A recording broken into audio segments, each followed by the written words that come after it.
Good morning, Eric. Good morning, Chris. Beautiful day here. Beautiful C&E Studios. Yes, internationally famous again. That's right. I think we have grown to the point where we can officially say internationally famous. It's international. We do have international listeners. Yes. I wish we had more international subscribers. I wish we had just more subscribers. There you go. That's right. Yeah, you can be domestic. Yeah. We have 6 on Spotify, and 33% are sitting in this room, or YouTube. I forget. And then Jackson has subscribed on YouTube. Okay. Yeah. So that would be we have 3 people in that. Yeah. Anyhow, yes, we'll go ahead. I'll start with that before we do our chit chat. Subscribe, follow, engage, but we aren't monetized. Far from it. Most likely never. We have to will get to be. 7 to be monetized. Right. But the way it works, if you subscribe and you watch, then it increases the chances of it being presented to other people, just like a cold call. Be like, hey, are you interested? And then they click on it and they probably exit out after a few seconds. Do we want that to happen? But that's how we find new listeners, right? That is true. And then that is true. We might find the handful of people spotted around the world that might be like, hey, I want to listen to these guys incoherently ramble. Yeah.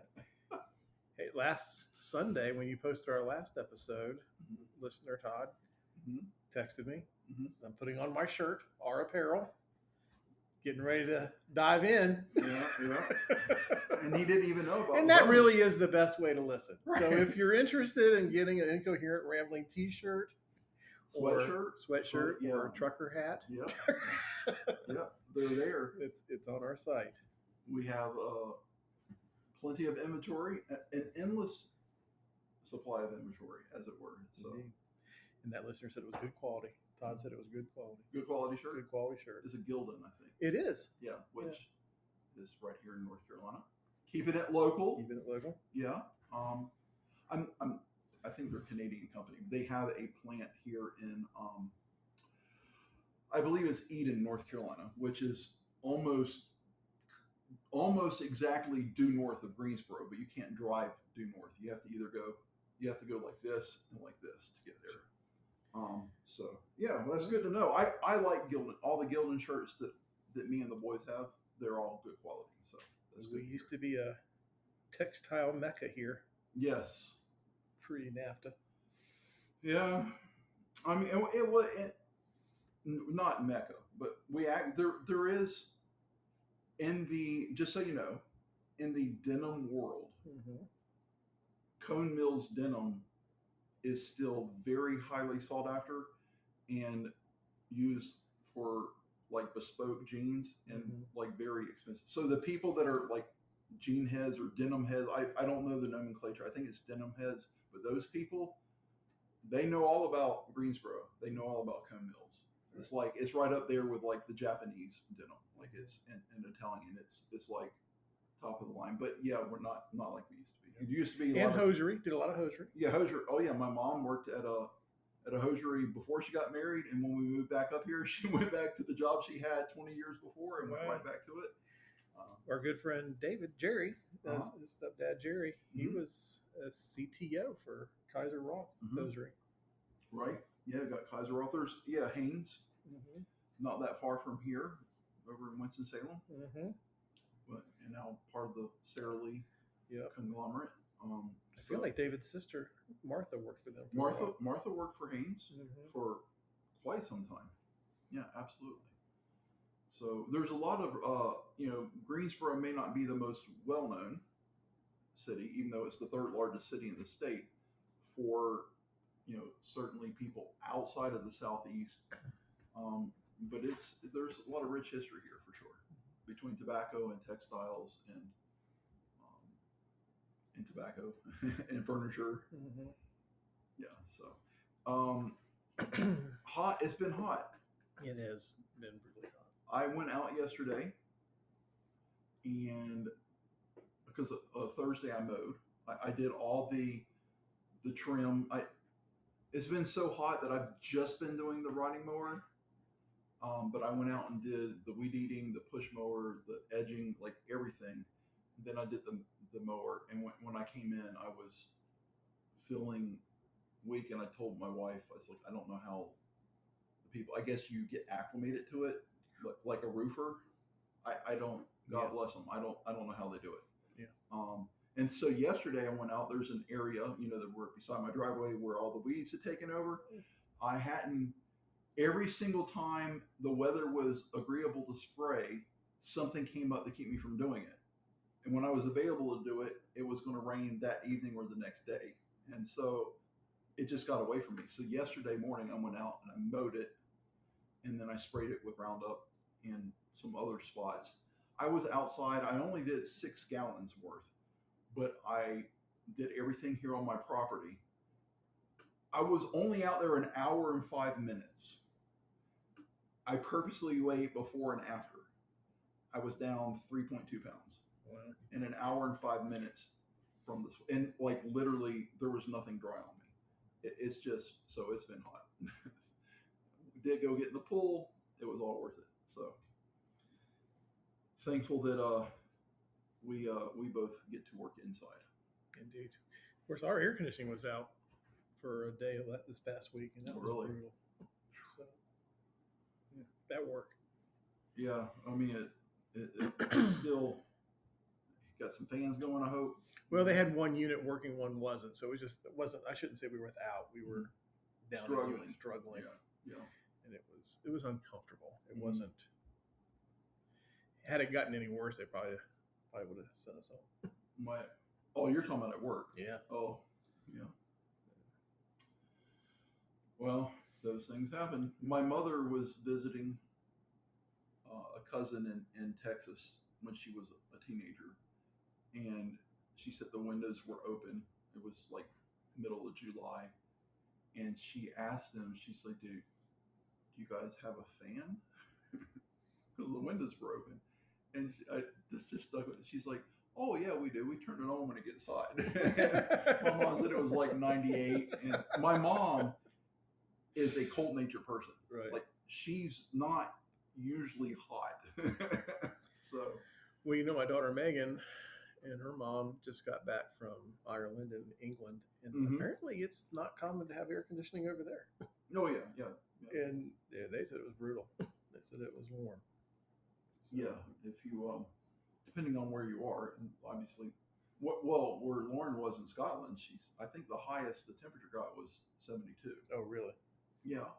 But yeah, just depending on where you are and the humidity and all that, yeah. It's not, AC is not super common. Thank you, Mr. Carrier, who invented the AC. We appreciate his legacy for sure. I don't know if this is true. I was watching a documentary on Netflix recently, and air conditioning was created for the beer industry to make boxcars that were air conditioned or cooled, or so they could ship their beer and then not get skunky, across the U.S. to other markets. Yep. So we can thank beer for air conditioning. Yeah. Yep. So, also, they used what did they do? Not penicillin. It was pasteurization. Oh yeah. It was invented, but it was used in beer long before it was used in milk. Oh, okay. Same reason. Yep. Keep it fresh. Mm-hmm. Yeah, I remember we, especially me, Incoherently Ramble. It just reminds me of things. We had a next door neighbor in Florida, Mr. Dan, great guy. And he was out there one day and he was in a really bad mood and he was pouring beer into barrels? Into the, what do you call that? Where the storm water goes? Storm water drains? Sewer? Yeah. Anyhow, there was a grate. Right. And he was like just dumping the beer into it. Probably not supposed to do that, but this was in the 80s. And I asked my dad, I was like, why would he do that? He's like, well, he asked him about it and he said it had gone skunky. And he was mad. Maybe he had left it out and didn't have it in the refrigerator. I don't know. Yeah. So, well, apparently it used to be they would put the beer in barrels and they would ship that to like bars and that kind of stuff. Well, those barkeepers would then water it down, and so they would give that beer a bad name. So then they decided they would just put it in individual servings like bottles, but then you needed to pasteurize it and that kind of stuff so it would last. Right. So it has been hot here, and we are still in a drought, but we have actually had some decent rain. It might rain today. A few times, handful of times over the past couple of weeks. And it some, could rain today. Some pretty severe storms too. Yeah. I mean, the flights back from England were delayed because of the storms here. Yep. Yeah. So but that's good. We need rain. Yes. And at this point, I usually like a slow soaker that lasts 12 hours, but we'll take whatever we get. If there's all runoff, at least we know it's going to, like here, this creek on my property does go to the reservoir. Well, it goes to the pond my grandfather built. The overage from that pond goes through a drain, which immediately runs off into the reservoir. So the more rain we get, the better. I thought the pond was taken into the reservoir, but I realized it wasn't. Yeah. Did he build that did he stock it to build it to stock and fish, or what did he build that pond for? So my grandfather loved the beach. And they did go to the beach, but they were poor. There was 8 children, and it was in the they didn't really get to go that often. And he wanted to create his own beach type experience. Gotcha. So he built the pond. And this creek used to be an active creek, it's a spring. It was active. There were fish in it. It's not now. And it fed the pond. And so he built it, and on the side here closest to our house was a sandy area. It was that way just when he started to build it, and he had that as his beach. Gotcha. And he would go out there with a lawn chair, and he would sit. After working all day, somewhere around 3 or 4, he would go there and sit, and he would dive in the water, cool off, and sit in that chair, and that was his beach. How about that? He did stock it. Because that's just what you do when you're, I guess, anywhere, but in the South, when you build a pond, you stock it. That's just what you do. And we, I had a cousin that had a little John boat out there. I've swam in it many times. Got a couple leeches attached to me in it. But yeah, that's what he built it. It was his little oasis, mainly just because he was outside working so much in the heat, and it was a way he could go in and cool off. What did he do? Well, he was a master carver for Drexel Heritage for many years. Wow. But then he also did they have a place here, Drexel? Yeah. Heritage? Okay. Yeah, in High Point. Gotcha. Yep, High Point. That's where he was. But then he also, wherever they were living at the time, there was some kind of farming. Like they lived on a dairy farm. They didn't own it. They rented the house, but they got a really good rate because they, got up at 4 o'clock and tended to the cows, and then went to work in school, and they came home, they tended to the cows. So they, Gotcha. And then also there were times where there was tobacco involved. And then also, where was his house in relation? It's so 2 over from my parents. Gotcha. Back off the woods. That was they actually bought that from a lady who my mother is named after. She was not blood related, but my mother and all of her siblings called her Aunt Nora. That's just what they called her, because her and my maternal grandmother were very good friends. Yeah. And so she was named after her. And they bought that house, I think it was in the early 60s. That house and the 35, 36 acres. My grandmother wanted to buy, there was a 70-acre plot.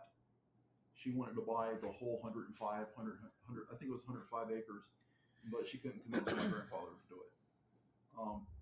Of that 70 acres, It's all in the lake. yeah, that would have been big money. Had she actually convinced him to do that. Right. But of the 35 acres, I think maybe like About halfway of the pond is in the watershed. But yeah, there's the dam of the pond, and then it runs off, and that, I don't know how far. I'm going to guess 100 feet or so from the pond to the actual reservoir. Gotcha. Yeah. So, yeah, he built that in 82 or 83. He passed in August of 84. So from a tragic accident. So I moved here in 84. Okay. Yeah, I moved here in 85. How about that? Yeah, July of 85, actually. It was July 4th weekend. How about that? All right, I guess we should move on to birthdays. Yeah, let's do that. We have quite a few birthdays. Before we get to these lesser known stars, today is my daughter's birthday. Oh, yeah, I know. I have already wished her a happy birthday. Oh, did you? Happy birthday, Megan. Happy birthday, Megan. She is headed to the Llama Vineyards with probably a dozen of her friends. So. She hasn't that many friends? Yeah. I asked who I was going, and she just kept naming names. So, like, good Lord. Well, we had her birthday dinner last night. So, anyway, happy birthday. Happy birthday, Megan. How old is she today? Hers is the easiest to remember. Hold on. No. She's 26. She is. Yeah. Even before you said that, I was like, why did you just ask that? Because I was there when she was born. Well, whatever year it is, that's how old she is. Gotcha. So 2020. She was born in 2000, so 2026. Actually, true story. I didn't come to the hospital, and Margaret was very angry with me. Do you remember this? I don't. Okay. It's okay. She was angry with me too. She said, like, when I came to visit you guys, I think it was the day she came home from the hospital, and I said, "Are you sure it's okay?" And she said, "Yes, but I'm angry with you." And I said, "Why are you angry with me?" And she said, "I'll tell you when you get here." So when I got there, after I saw Megan and chit-chatted about that, she was like, "I told Eric, of all of our friends, that you would be the one that I knew without a doubt would be here at the hospital when my daughter was born." And I was like, this is an expectation you should have set with me, because I thought most women did not want people around when they were exposed and all of that stuff. You know what I'm saying? So I was trying to maintain her distance. Privacy and some distance, and she was mad at me about it. So I do remember, yes, 2000. Happy birthday, Megan. By the way, and this will come up later and be relevant later in this show, but today, Megan is 820,454,400 seconds old. Okay. Well, say it again, real quick. Not about 12 to it.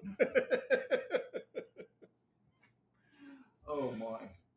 So we do have a page full of July 18th birthdays, but oddly enough, the first four are really the only ones of notoriety on your list. On my list, yes. I have a few more. Yeah, we'll start with Vin Diesel. Mm-hmm. I think probably, I mean, I know he's done more, but probably most famous for the Fast and Furious. For sure. Series, what is there, like 7? I think 6, 7, 8 of those movies. It's become an enterprise and has done very well. Mm-hmm. And, he's has some, there's been some big names in those movies, but he is the lead face for that franchise. So. Excuse me. He got into acting because when he was a kid, him and some friends broke into a Greenwich Village theater to vandalize it. One of the art directors or something caught them and gave them the choice of either being in the next play or being reported to the police. And so he chose to be in the play and end up, becoming an actor after that. I know he was also a bodyguard. I didn't know that. Before he got full-time acting, he Mm-hmm. was a bodyguard in, I guess, nightclubs and things like that. So, Speaking of Fast and Furious, one of the other co-stars was Paul Walker, who famously died in a car accident. I don't know if it was filming that movie or during the filming of the movie, or maybe it was after the filming of the movie. Anyhow, he passed away. And they were good friends, and Vin Diesel actually named one of his daughters after him, named her Pauline. I seem to remember. I remember when Paul died in the tragic accident, but I thought I seem to remember there was a connection between Vin and a kid and naming it. So that's cool. I didn't remember that off the top of my head though. We were going through before the show, some of the movies that he's been in. Of course, Fast and Furious and Reddick and that Xander, when he plays Xander X, I can't remember the name of those. He also wrote and directed and starred in a short film called Multifacial that Steven Spielberg saw, and he was so impressed by him in it that he created a specific role for him in Saving Private Ryan. Oh, I did not know. That's good trivia. Okay. So, I mean, probably people that are familiar with his career, but that's new to me. That's cool. And that was an amazing movie. And who's Spielberg? You haven't heard of him? He's a director. Maybe he directed a few. We've talked. Actually, I think we had a birthday. I think he was. Did we? I remember us talking about him in some films he had done. So he did do obviously many movies, but didn't he do Schindler's List? Yes, I believe he did. Yeah. And so that's one movie I still haven't seen, and I don't know if I will ever see it. I've seen it. I've seen it once. I think I even own it on DVD somewhere. But it's not something you want to see again. I'm glad that I watched it, and I think you should. But it's not something you ever want to. I don't think it's something I want to go back and rewatch. And I trust you, and other people have told me the exact same thing. They're like, you really should watch it. You would never want to watch it again. It's not. I mean, obviously the subject matter is horrific. I just, for reasons I won't go into now, have always struggled with anything that depicts anything around the Holocaust. Like it's very emotionally heavy for me, and it's just something that's difficult. Should be for anyone. Well, yeah, there are people that said it didn't happen. So, but yeah, it's not something. But maybe one day. I mean, because I heard. I mean, obviously it was a big deal. And it was well done. Not that it was good, but it was well done. So. Right. I've got one you don't have on your list, or in our first four. I got Virgil Earp. Yeah. I'm still waiting for which you have a really special one on here today. A really special one. Oh, I thought you were going to open with. Okay, yeah, Virgil. Virgil Earp. Yeah. American lawman, deputy U.S. Marshal, the city marshal of Tombstone. Yes. Famous for the OK Corral. Tombstone, Arizona. I think you're right. Yeah. His brother's more famous, Wyatt. Course, yes. But Virgil was the more experienced. He was the one in charge. Right. In fact, he deputized Wyatt, his younger brother. Virgil had an extensive military and law enforcement experience. He was the older brother, the authoritative figure. He had deputized, like I said, Wyatt, Ann Morgan, and Doc Holliday. Oh, okay. They went to the OK Corral. He's the one who he said, boys, throw up your hands and I want your guns. That was, and I guess, sometime later, I want to say a couple months after that, he was ambushed by some outlaws. He was shot in the back, shot in the arm, lost use of his arm, and it kept him from being a lawman after that. So he had been in the Civil War for the Union. He volunteered at the age of 18. Was in several engagements in that war. And I think he ended up passing away of pneumonia in Nevada at the age of 62. And if you think about it, in my opinion, that's pretty impressive that he passed away from pneumonia when by the skin of just but the things that he did and were so dangerous. That he died from pneumonia, right? Yeah, because you were sitting there saying he was shot, this, that, and the other, all in the Civil War, lawman fighting. Right. You would think he would have died, being shot, or through his activities, and it was pneumonia. Yeah. So that's interesting. Yeah. His last words were, "Light my cigar and stay here and hold my hand." There you go. Yeah. So I guess he smoked cigars and just puff on one on his way out. That's right.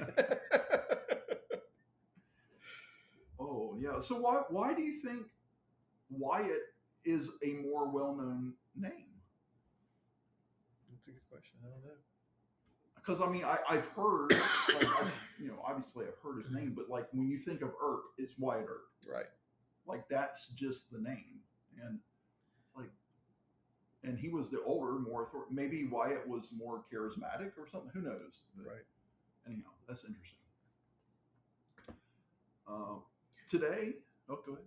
Or maybe Wyatt became the sheriff and did more after his brother got shot in that ambush, or I don't know. Today we have. I bet you it was just my gut. Mm-hmm. Is they would write all these stories about lawmen, and I bet you he was one that was featured in one, and that right. he became famous for that reason, or more notoriety, I guess. Mm-hmm. I don't know. I think he was the one that was more friends with Doc Holliday, which is colorful. He's the one who was, I think he was married to someone and then left her for some sort of actress that had come to town. Mm-hmm. So, I don't know. That's just something that crossed my mind. That's a good question.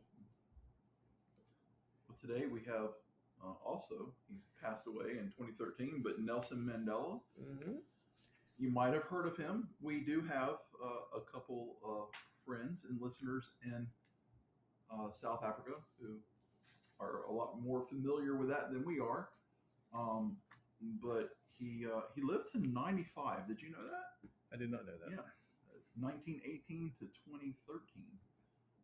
So he was 95 and very instrumental in the whole apartheid and things that were going on in South Africa at that time. Some people celebrate today as Mandela Day. Mandela Day? Well, yeah. And you're supposed to celebrate it by spending 67 minutes performing community service, representing the 67 years he dedicated to fighting for human rights. Oh, okay. Okay. Yeah. Well, I'm going to spend 67 minutes at the pool. Probably longer, but... He was also a heavyweight boxer and a long distance runner. I did not know that. He was a heavyweight boxer? Heavyweight boxer. Okay. First in his family to attend school. In fact, one of his English teachers is the one who gave him the name Nelson. Okay. He wasn't born with that name. When I was a young child, and the first time I remember seeing him, and he just has such a pleasant face. You know what I'm saying? Yeah. Even, he just seems, and the way he would speak, and I love very calming. Very calming, yeah, and a very typical sub-Saharan African cadence to his speech pattern that I've noticed even from the South Africans that have lived with us. I find it. I think we spoke about him before on this show, but you'd think somebody who'd been in jail for 27 years would be hardened and not so right. Yeah, and he was pleasant and calm and I think that just not disgruntled I think that was just who he was as a person. So still, 13 years ago he passed, but today was his birthday. So, what else do you have? Oh, let's see here. I got George Machine Gun Kelly. Oh yeah, American gangster from the Prohibition era. He never fired. He was famous for that Tommy gun. Mm-hmm. He never fired at any of his crimes. I think his girlfriend is the one who kind of gave him that moniker, Machine Gun Kelly, just to make him sound more frightening. Mm-hmm. He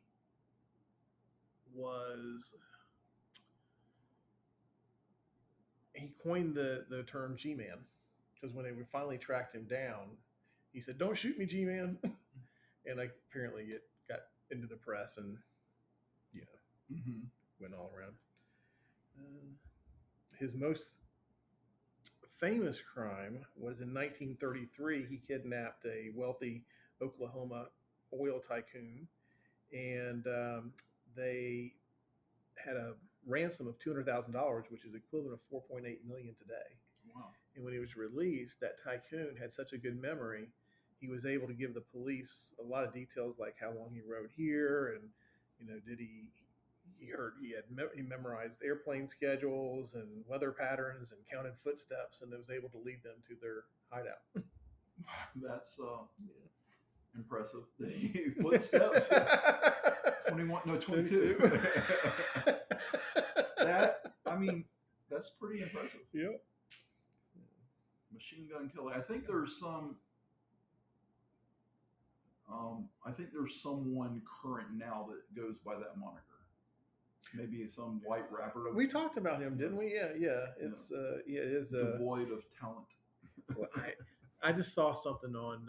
He dated somebody who was very attractive, and I just always on a Bear Grylls, out in the wild type thing.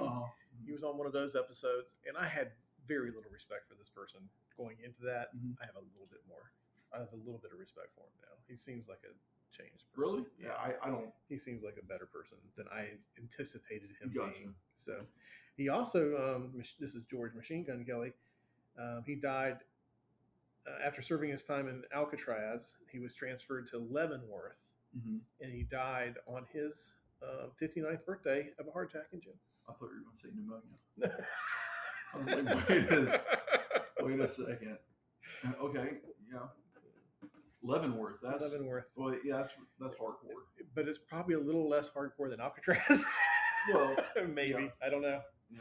Luckily, Have you been to Alcatraz? I've seen it from afar. I've not been in it. Okay. My Aunt Bonnie visited it. Yeah, my mother, Micah, and I have been inside. Have you been in it? Yep. Mm-hmm. Yeah. Interesting thing. The water in the Pacific's cold, right? And so when you're out there on the boat, it was a beautiful June day. I mean, it was like 68 degrees for the high, sunny, just amazing. We got out there in that water, and like my mom's like, I'm cold, and we went and actually bought her, when we got there in the gift shop, a sweatshirt from one of the other islands. I forget the name of it.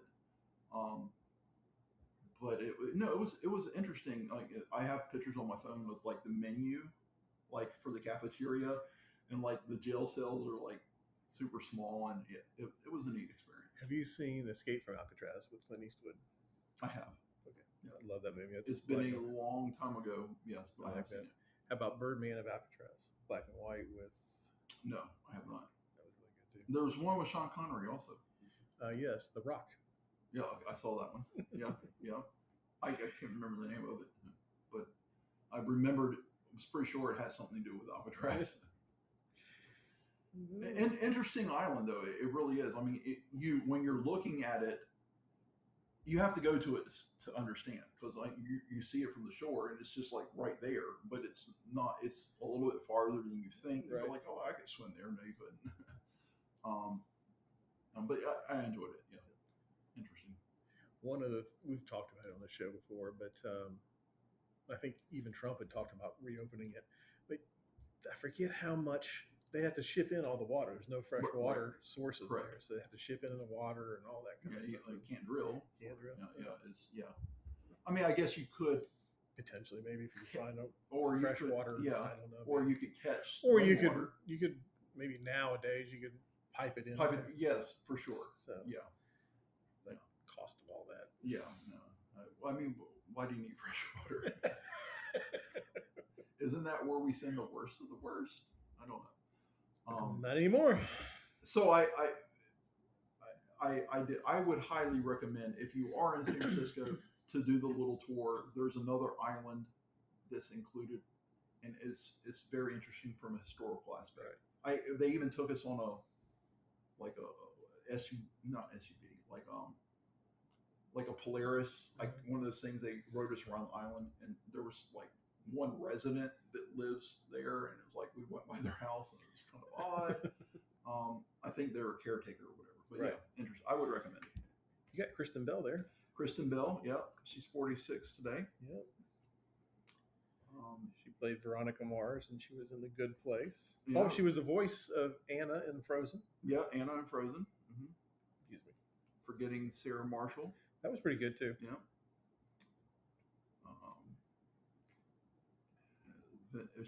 Her first Broadway role was a musical production from one of our favorite author, well, not favorite, but author we like, Samuel Clemens, The Adventures of Tom Sawyer. How about that? Yep. So I thought that was neat. Yeah. She's married to Dax Shepard. Yes, Dax Shepard. Mm-hmm. She's some sort of commercial nowadays. What is it for a credit card? Maybe Capital One or something. I think it is Capital One. There's a line there that makes me crack up when she takes her kids to a restaurant. It's all about getting points. She said, "Eat your points, dear."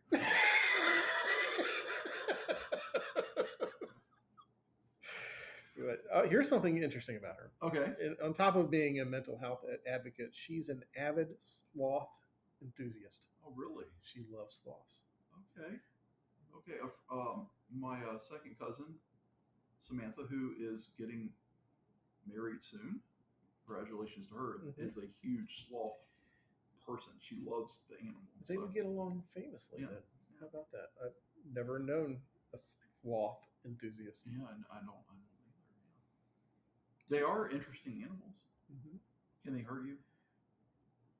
Are they carnivorous? If they sneak up on you and I don't know. I'm just saying. I see people help them across the road. They don't seem to hurt them or anything. I don't think they're like mean animals. I think they only poop once a week.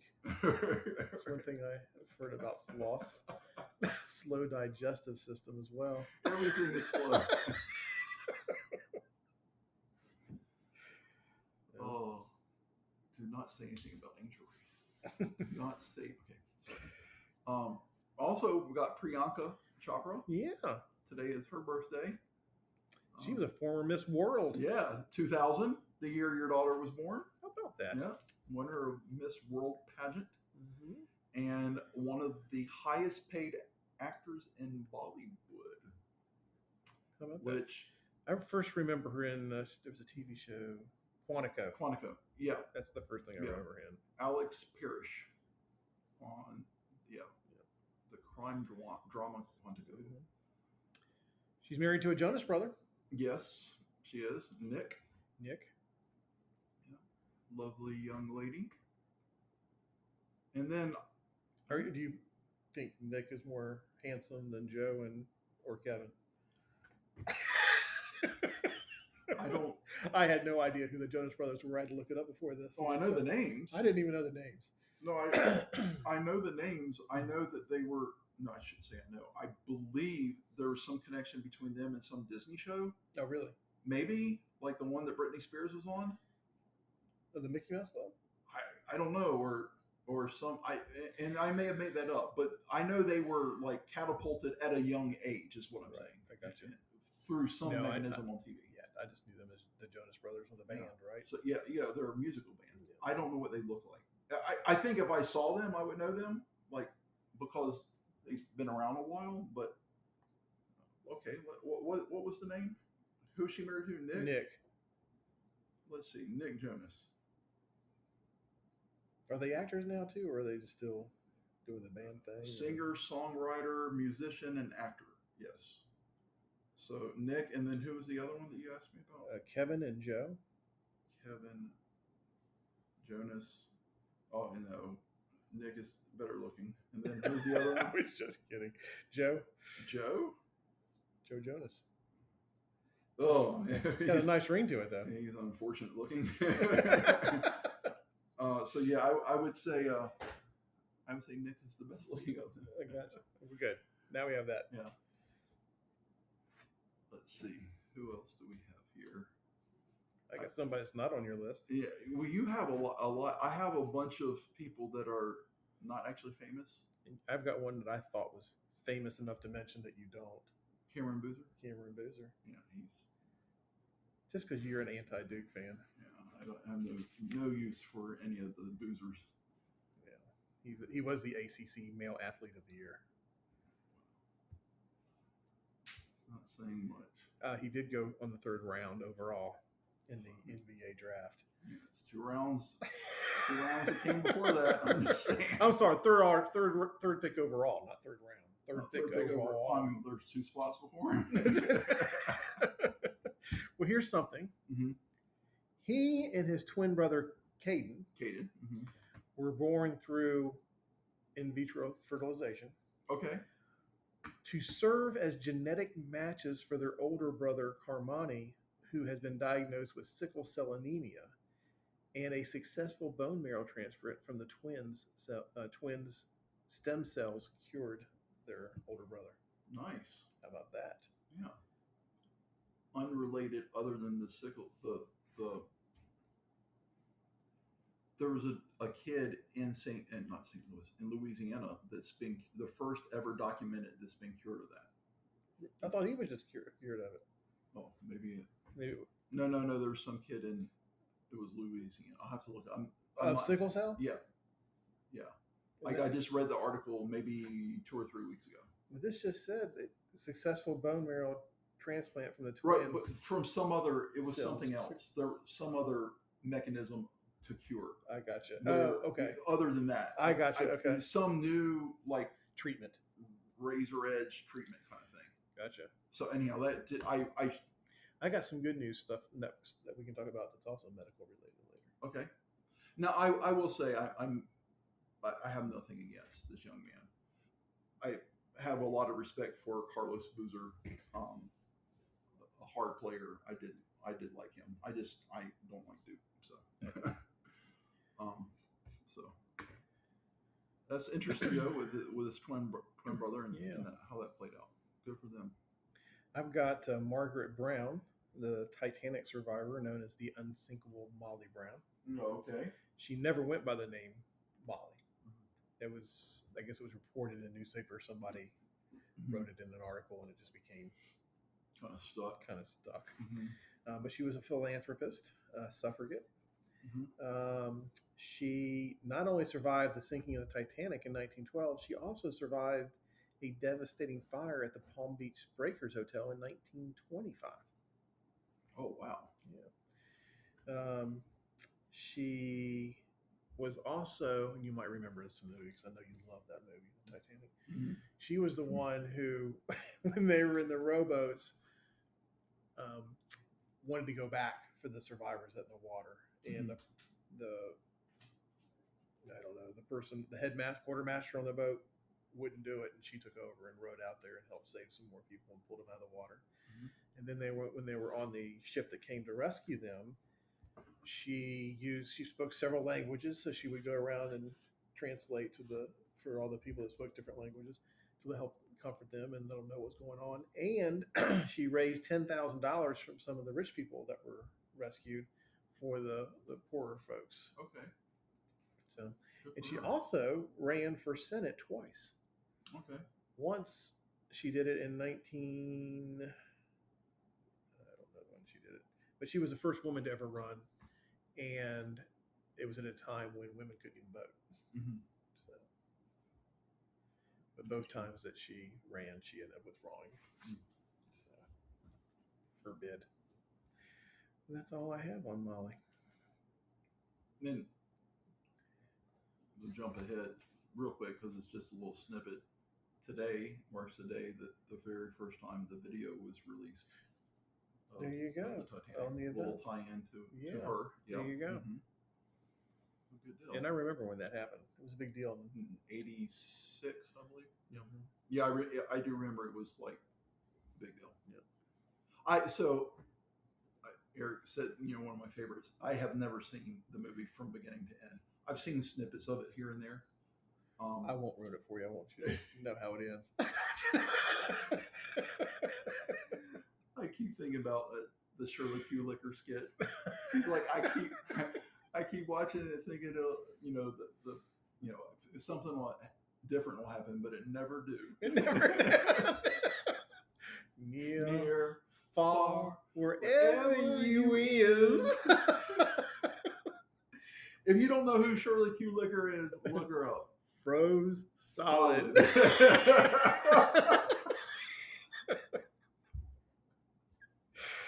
Anyway. That movie tears me up. Oh man, that comedian is funny. Yep, he's a funny guy. I can't remember his name right now. Charles something. But yeah, he does Shirley Q. Liquor, and you should look him up. He's hilarious. So I got James Brolin. Brolin? Yeah. 86 today. I didn't realize he was getting that far up there. He's the father of Josh Brolin. Mm-hmm. He's married to Barbara Streisand. Really? Mm-hmm. It has been since 1998. Yeah. Mm-hmm. Okay. Mm-hmm. He almost became a Bond. He was beat out by Roger Moore. Roger Moore, yeah. He was classmates with Ryan O'Neal. He portrayed the GOAT, in my opinion, Ronald Reagan. Oh. President Reagan in a TV miniseries. Did he? Mm-hmm. I did not remember that. Yep. He was in West Wing, Monk, Roseanne. Quite accomplished. He was a race car driver too. Mm-hmm. He did a grueling 24 hours at the Nuremberg in Germany, driving an AMC Spirit AMX for his team. I think it was Highball. Mm-hmm. And despite their team being entirely on street tires and going against 120 cars, his team's underdog effort finished first and second in their class. Wow. Yep.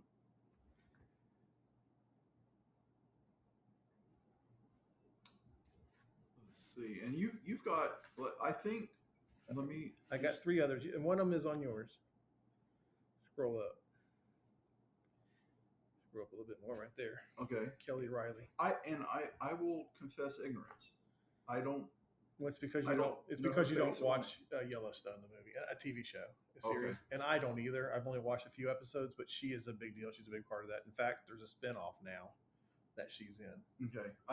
I have seen Guy Ritchie's Sherlock Holmes film series, and she was on that. I'm not recalling her face though. So yeah, I'm not familiar with her. So I'll let you. I don't have that much on her. She plays Beth Dutton in the Yellowstone. She's actually, even though she plays, she's got the Montana accent down, and she plays an American. She's actually from, she's from Britain. Mm-hmm. Yeah, she's British. Yeah, British. Yeah. So, do you watch Yellowstone? Have you watched it? I want to because everybody likes it so much, and everybody says that I should.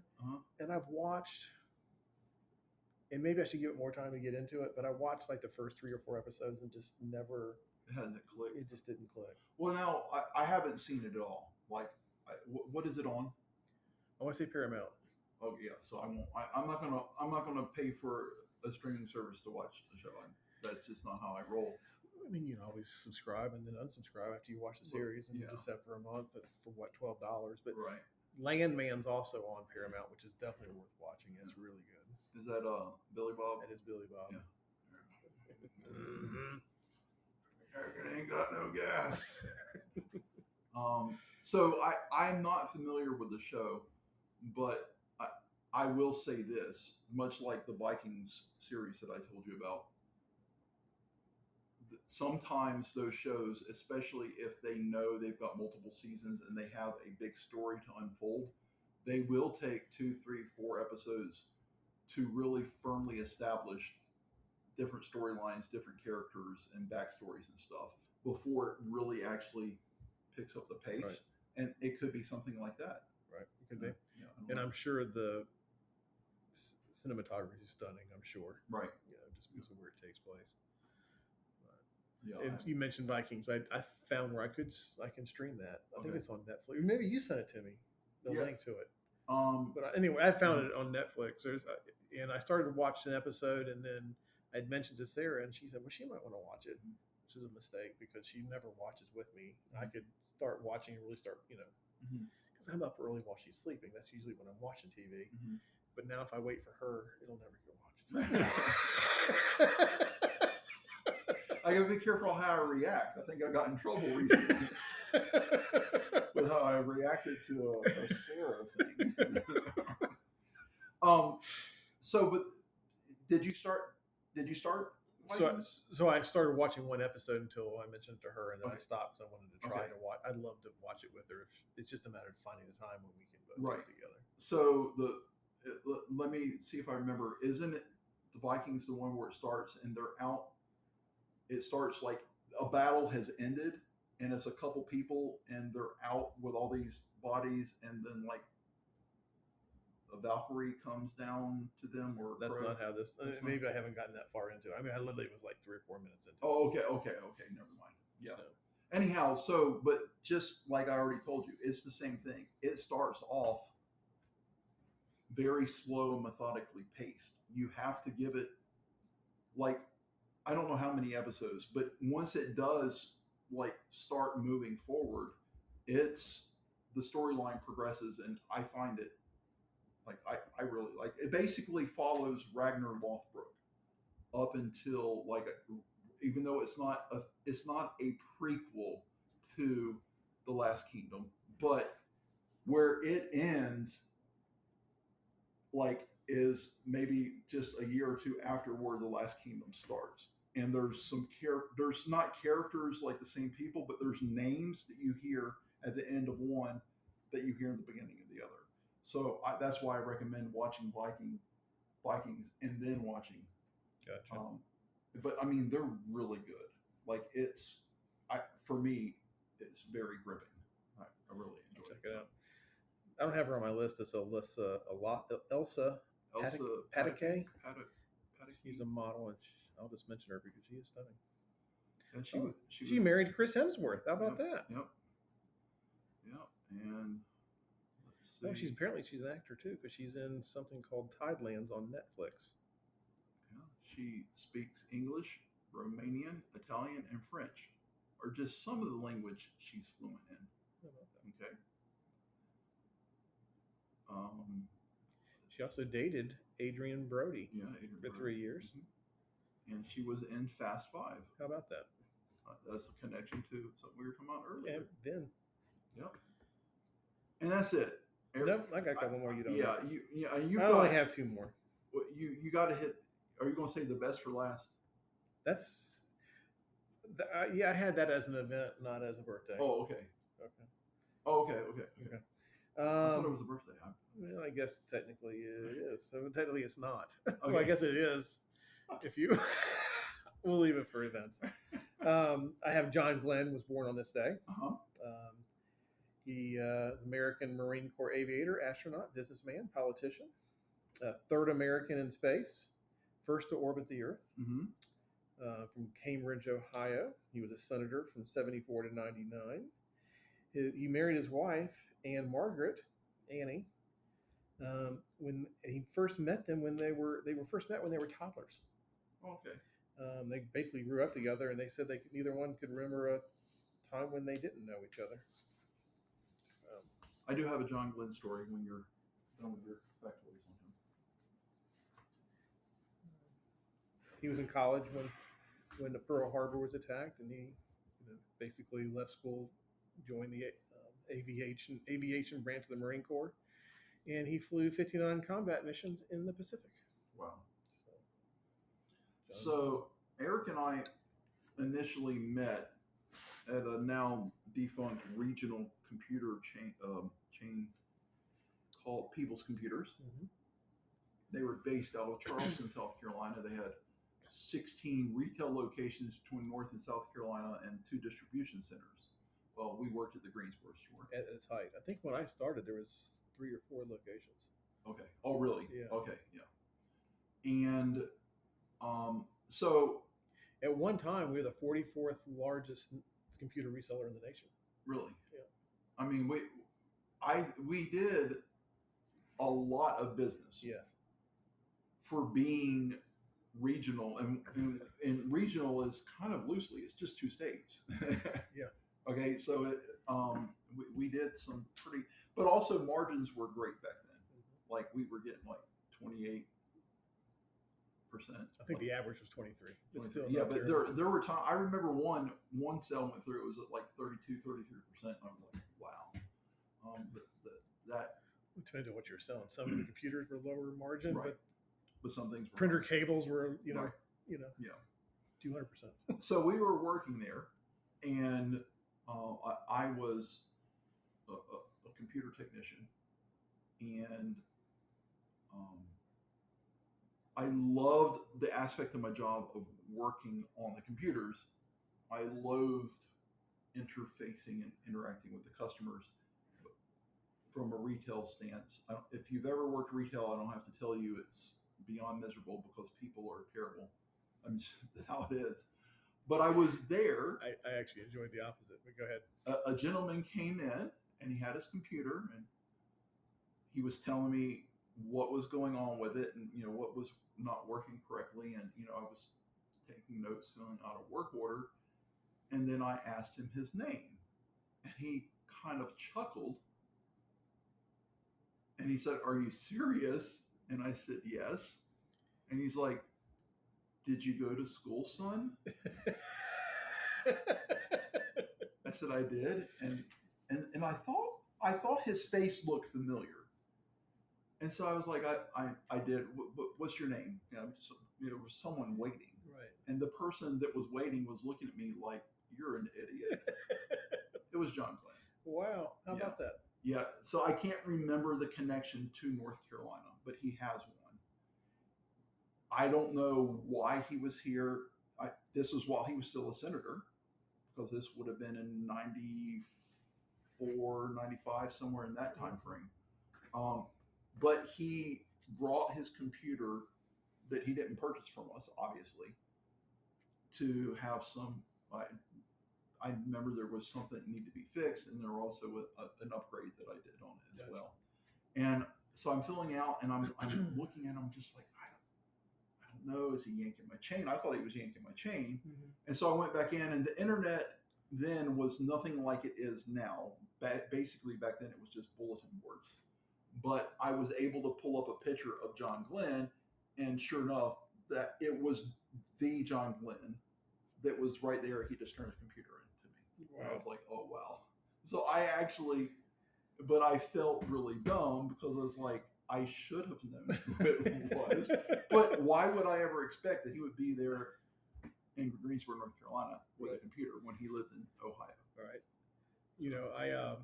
I worked retail for a while too, actually at Lowe's, home improvement. And I was working in the flooring department, and a guy comes in with his wife. And I knew I recognized him, but I couldn't tell from where. Mm-hmm. And I was in the middle of helping decide what flooring to get. And then it dawned on me. It was Chris Daughtry. Right. Well, so he was the person you were working with. Yeah, he and his wife. Yeah, that's kind of like Lauren and I were at, what's that Italian? Is it Maggioni's? No, Italian joint. Anyhow, it's over. We were the one at the streets of South Point in Durham. Okay. And we were in one of those like circular booths, and he was right beside of us. And when he came in and sat down, he made eye contact and he nodded his head. I was like, I nodded back. Right. And Lauren was like, "Is that Chris Daughtry?" I was like, "Yeah." Was it? Yeah, it was. But we didn't we gave him his space. Right. But the entire time I shouldn't say the entire time, but in the course of his meal, and he was seated maybe 3 minutes after we were. I guarantee you at least 20 people came up, and I was just like, I get it, because at that point I don't remember what year this was, but it wasn't that long since American Idol, and he was, it was current, and it was just like, I get it, because he's right there, but also he was just trying to eat dinner with his wife, and it was just like, I'm sure that was irritating. So I did, he kept looking over, and like he even said a few words. I don't remember what it was, just like kind of some pleasantry or whatever. And they actually were done and left before us, probably just, trying to get out of there because they were all the people coming up to them. But it seems, I've seen him. Have you seen him in concert? No, I've not seen him in concert. I would recommend it. He's a talented. Yeah. He's from Oak Ridge here. Yeah. Right here, Oak Ridge. So I've told you this story before, but I was at a conference for Pomeroy Computer Resources, and I don't remember where I was, Cincinnati, I think. I don't remember where it was. No, I think it was New Orleans. Anyway, or maybe it was I can't remember where it was now. Anyway, so I'm getting on the elevator at this hotel, and there's somebody in there in their gym clothes, a little sweaty. And I recognize him. I assume he's somebody there for the Pomeroy Computer Resources convention, and I just know him from another branch. Hadn't seen him in a while, but couldn't think of the name. And so I said, "Oh, hey, how you doing?" And we start talking back and forth. And then he gets off on his floor, and I had to introduce myself. He introduced himself as Chris. And anyway, I get off the elevator. I realized that was Chris Collinsworth. He had probably been exercising in NFL announcer Chris Collinsworth. So he was a keynote speaker for our. Oh, okay. So the next morning I'm going to the event, and I'm walking in with some of my coworkers, and he was going to be speaking, and there was Chris Collinsworth, and he goes, "Oh, hey, Eric." I go, "Hey, Chris." Like we're old friends. Everybody's looking at me like. He's like, "Oh, that's a good one." So, well, since you did that, then I have to tell my Will Smith story. Yep. Yeah, the time that Will Smith slapped me. Precursor. So no, true story. I was in DC, and it was for work. I had started at a law firm, and they had flown me up there to be there for a week, to meet my boss, some peers that were there, learn the ropes for the company and expectations and things like that. And I was staying in a very expensive place that I never would have stayed otherwise if someone else wasn't paying for it. Right. And I got on the elevator, and as the door was getting ready to close, a hand comes in, keeps it from closing, and this very handsome gentleman gets on, dressed, to the nines, and it was Will Smith. And I knew it was him, but I didn't want to be that guy. Right. So I was like, "Hey, how's it going?" He's like, "How's it going?" And so I go to hit 9. There was 11 floors, but for the 9th floor, you could only press the button and it take you there if you had a key card for a room that was on the 9th floor. No other floor was that way. It was just the 9th floor. That's where that day, like that week, the King of Jordan was staying on the 9th floor. Wow. He was one of the law firm's clients. Anyhow, is it King? Is it King of Jordan? Anyhow, yes. Whatever. I believe it is. The top spot there is. So I hit 9 and it didn't light up, and Will Smith kind of chuckled.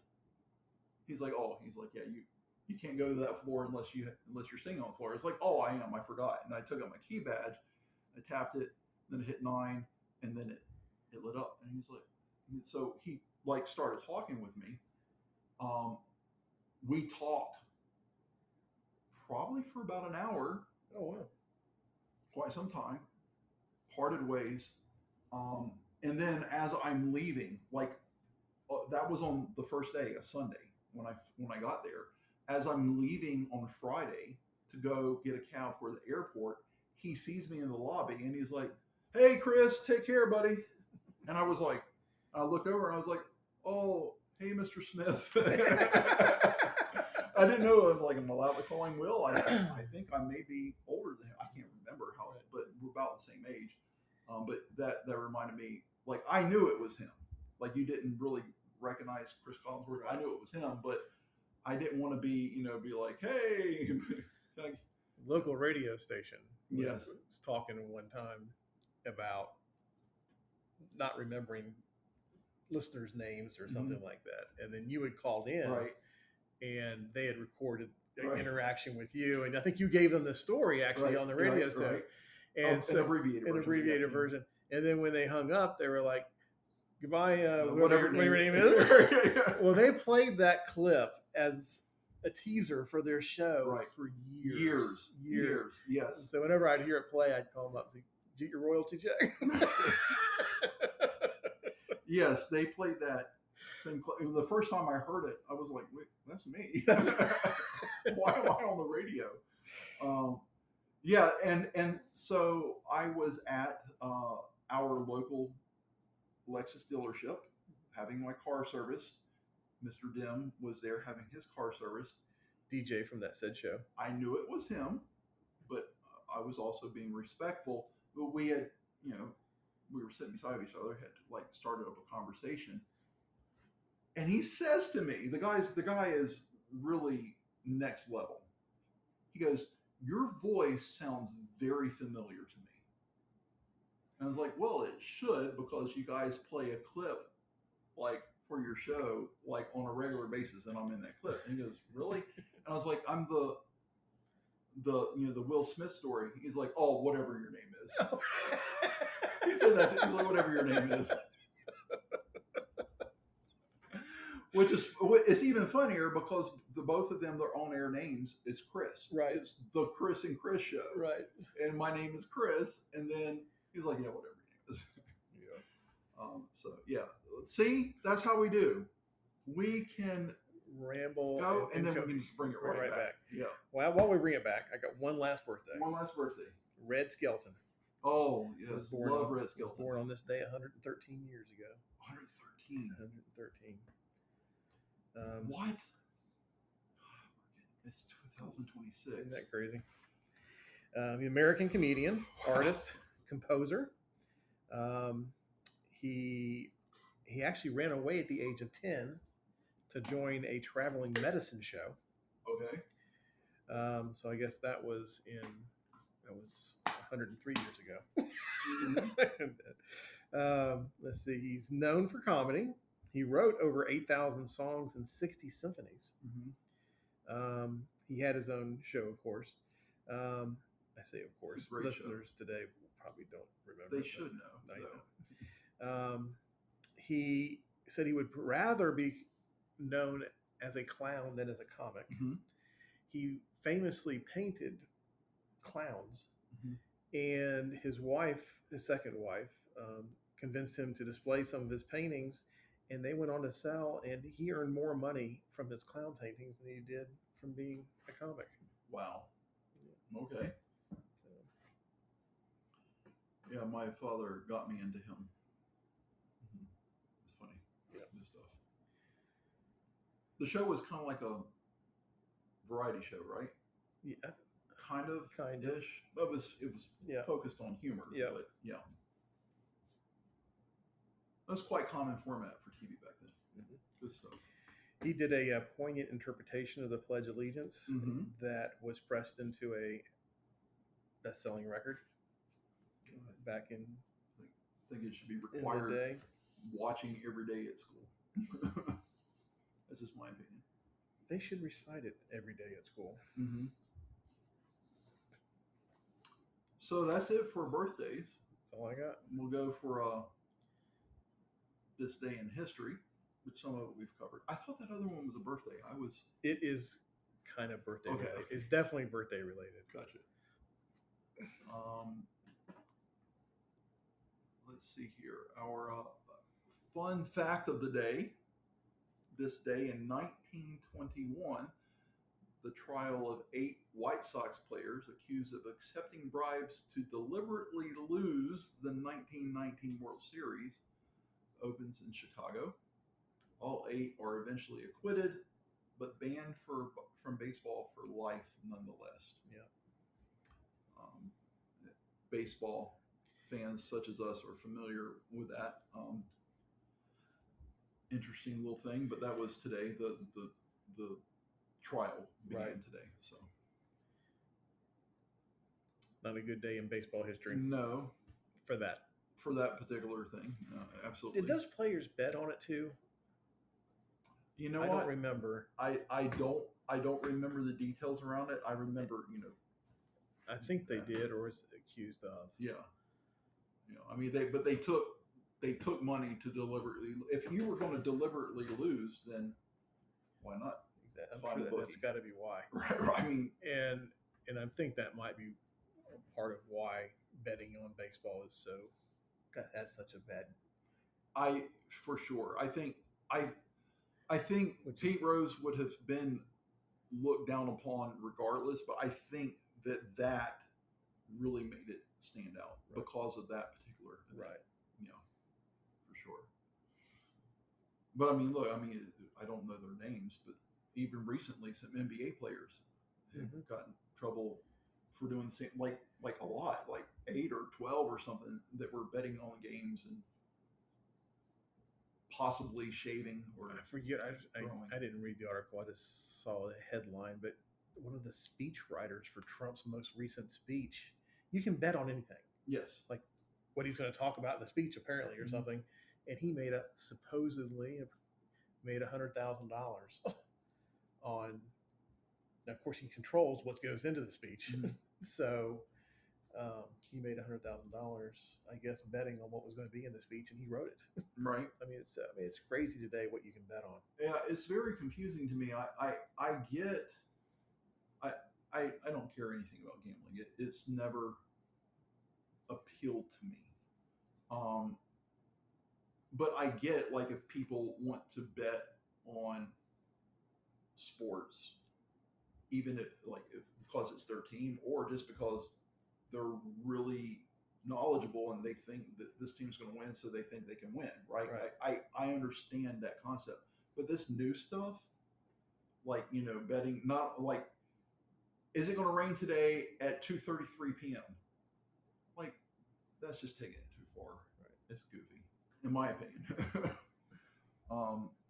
And it's targeted. I read an article recently where it's purposely it's targeting young people, but specifically late teen, early 20 males are targeted because they know that demographic is easily drawn into that, and so that's their target audience. And I don't understand that, betting on, like, if something will be mentioned in a speech, right? Or how many times will they say the word "and"? Like, why would you bet on that? Right. It's good. I don't know. I don't understand it either. It makes and no I'm sense. with you. I'm not a big gambler either. My mom's brother, Uncle Corky, I don't know how old I was, maybe 8. He comes over to the house, and he was a degenerate gambler. And we started playing blackjack. And I was playing with my, money that I earned from cutting grass and what have you. And I'd lose, and I kept feeling like I got to keep playing to get it back, and you just keep playing, and then I lost everything. And he took it. And since then, I've never wanted to. Now, I've been to Vegas and I've played some there, but it does not have zero appeal to me. Right. I'm sure that is why. Right. Well, but I mean, you hear people, money won is twice as fun as money earned or whatever. I mean, I get maybe because I'm a bad gambler, so it's not fun for me. I do like the people that are professional card counters and that aren't known to the casino going in and I love listening to ripping off the house Yep. because the house always wins. Well, not when you have someone who can count cards, that's a genius, right? But like I went to the casino at the Atlantis in Nassau. It's the first time I'd ever been in a casino, and I had I was going to go with $1 bills and change, and it was like $3 and change, and I got up to $20-some, and I literally left. And most people have been like, well, why didn't you keep playing? Because I would have eventually gone back to $3 or $0, right? I mean, that's the way it works. So I was like, oh, I've tripled my money, I'm leaving. But I've been to Vegas half a dozen times, but one of the times when I first got there, a friend of mine that I was meeting there had been there. He got there the night before. Had lost quite a bit the night before. Didn't want to gamble, so I gave him a couple hundred to go with me. So we just went and played that night. That very first night, I was up like $1,200, and I continued to play throughout the however many days we were there. And I say broke even. I did break even, close. at the very end, I had like $100 left, and I had less than that. I think I had $20 left from what I started with, and so I was playing a what do you call it when you pull the lever? Slot machine. I want to say jukebox, but that wasn't right. Slot machine. And I was at the Caesars, and there was a sweater that I wanted, but it was like a $90 sweater, which is ridiculous. And that was back in the 90s. Right. So, but I took that $20 and I got up to $90. I said, well, I was going to take this and go buy the sweater.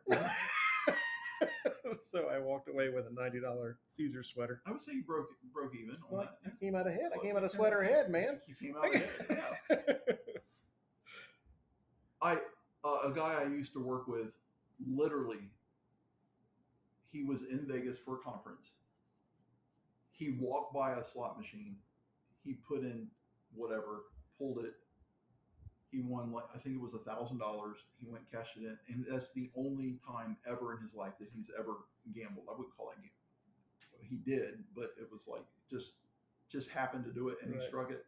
And people were like, "Oh, why didn't you go for more?" He's like, "I have no appeal to it, but I'm not going to turn down $1,000." You know, so that's kind of neat. While we were there, this friend that I was with, we were playing the high end slot machines, where it's $20 a pull. Mm-hmm.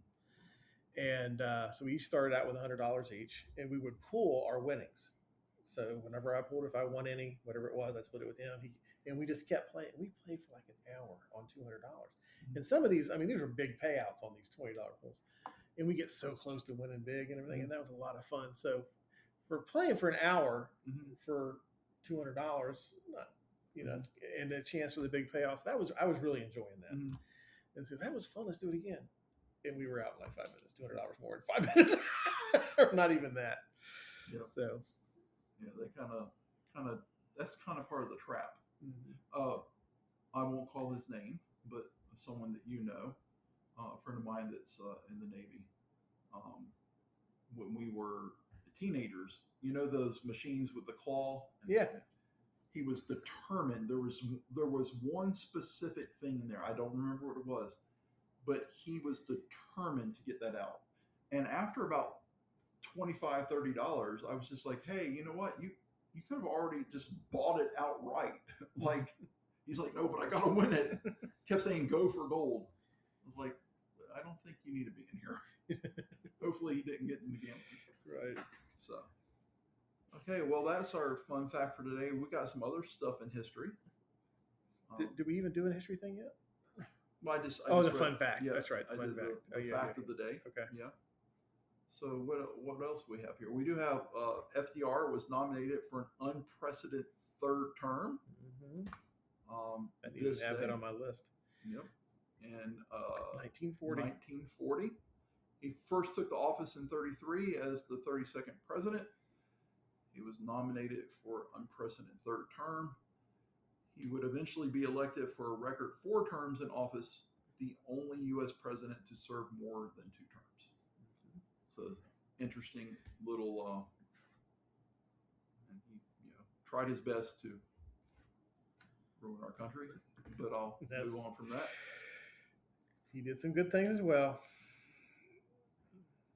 What else do you have? You have some. I had in 1864. 1864. President Lincoln asked the country for 500,000 volunteers for military service. Mm-hmm. We were already in the midst of the Civil War, and because of casualty rates in the approaching November presidential election, he needed more troops to end the war. So he did this 50-day rule where basically states and municipalities had 50 days to come up with enough volunteers. Otherwise, he would implement the draft. Okay. So, but yeah, he asked for 500,000 volunteers on this date in history. Interesting. You had one with the Titanic tie-in. Yep. From 1986. Yep, 1986. The video of the Titanic wreckage was released. New close-up videotapes of the sunken ocean liner released to the public, taken on the first manned expedition to the wreck. Mm-hmm. I remember when that was televised on It was a really big deal. It really was. So that was today. Yeah, I remember they had a roving submarine type thing, a smaller one that can get into the Titanic. Right. And it was, I mean, like chandeliers were still hanging. Right. Yeah. It was interesting. And televised. Mm-hmm. Today in 1947, the first female Army officer was commissioned. Who was she? Does it say? I will open up the link for more. I don't have that on my list. Florence Blanchfield. Dwight Eisenhower, General Eisenhower at that point, appoints Florence Blanchfield to be a lieutenant colonel in the U.S. Army, making her the first woman in U.S. history to hold permanent military rank. How about that? She was a member of the Army Nurse Corps since 1917. She secured her commission following passage of the Army-Navy Nurse Act of 1947 by Congress. So that's kind of a big day in history. Indeed. For her. Indeed.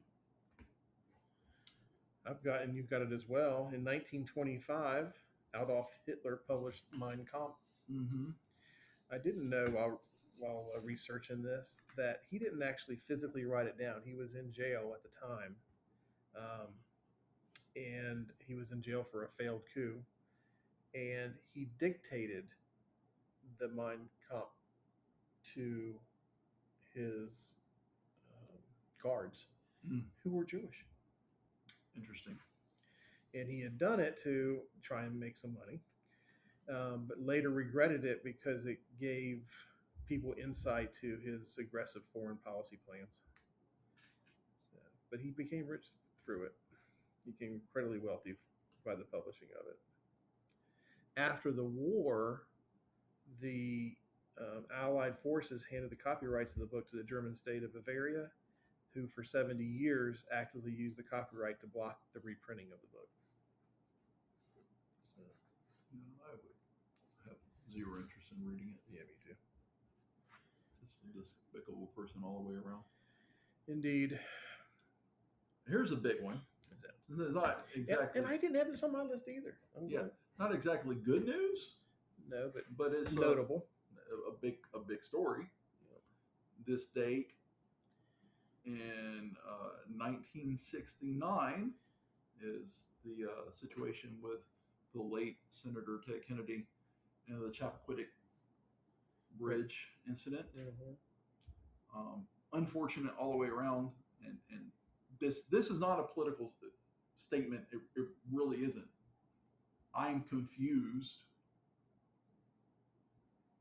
by the constituents in Massachusetts that kept voting him in office, like knowing, like, you know, I know maybe not every, you know, he was the only person that really knew all the details of the evening, but at the end of the day, everybody knows that he was responsible for her death. Why would they keep voting him into office? I've never understood that. So, was he ever brought up on charges of any kind for it? I've read. He clearly left the scene of a crime. Yes. I'm not saying she could have been saved had police been called sooner or anything like that. But he waited 10 hours. Yeah. Yeah. Well, he clearly was. He was most likely inebriated.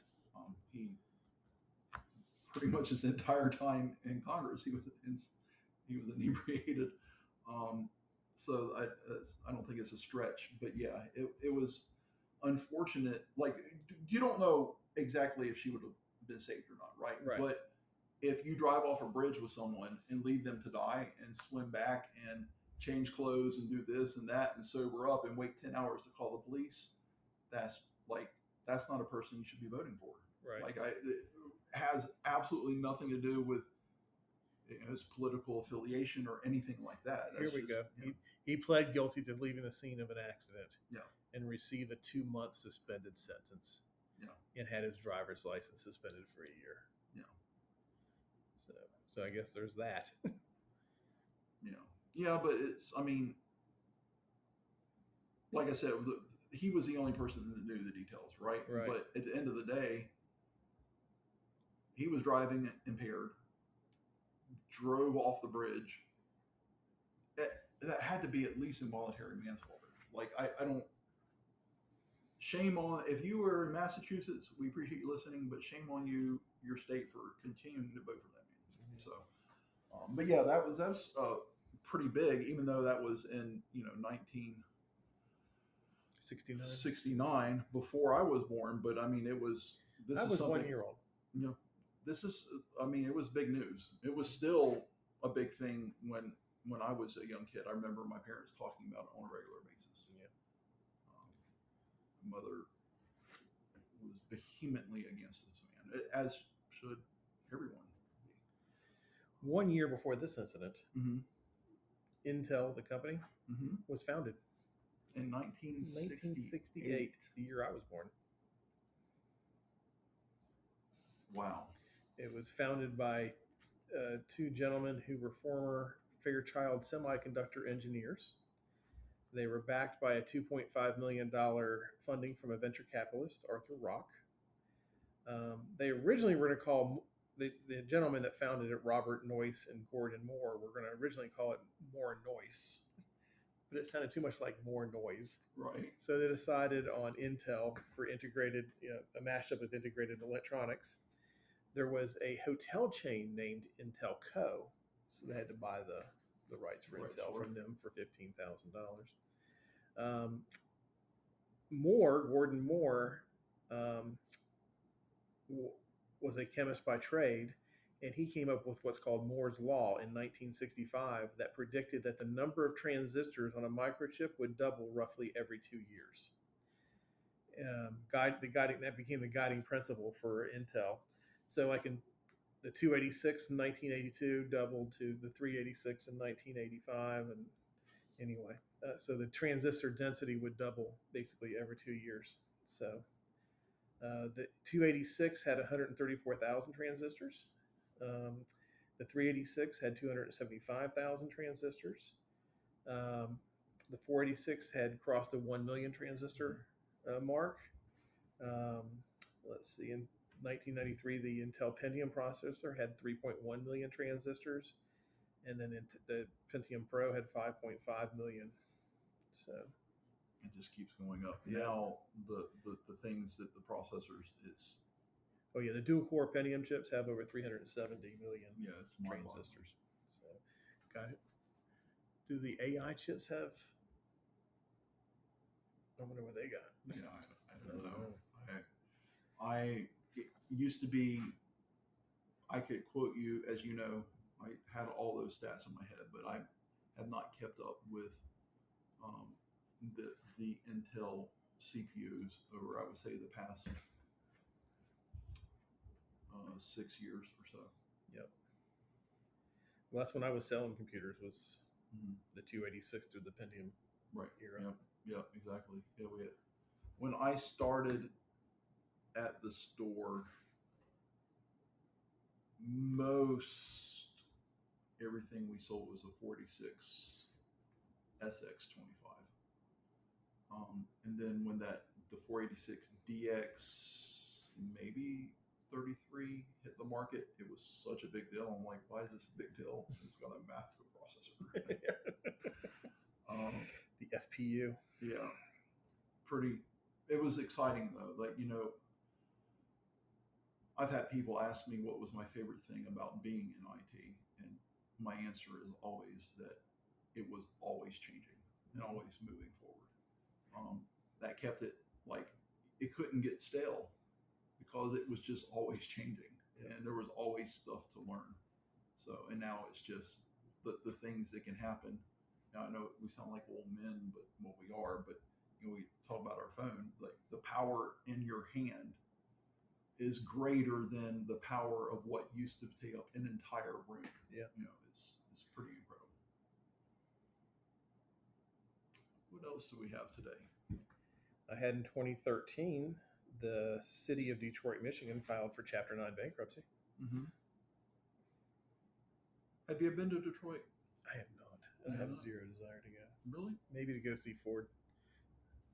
but no. I went. I say I haven't. If I did, I was too young to remember. Where is Kellogg's? Because I've toured the Kellogg's plant I don't know. as a kid.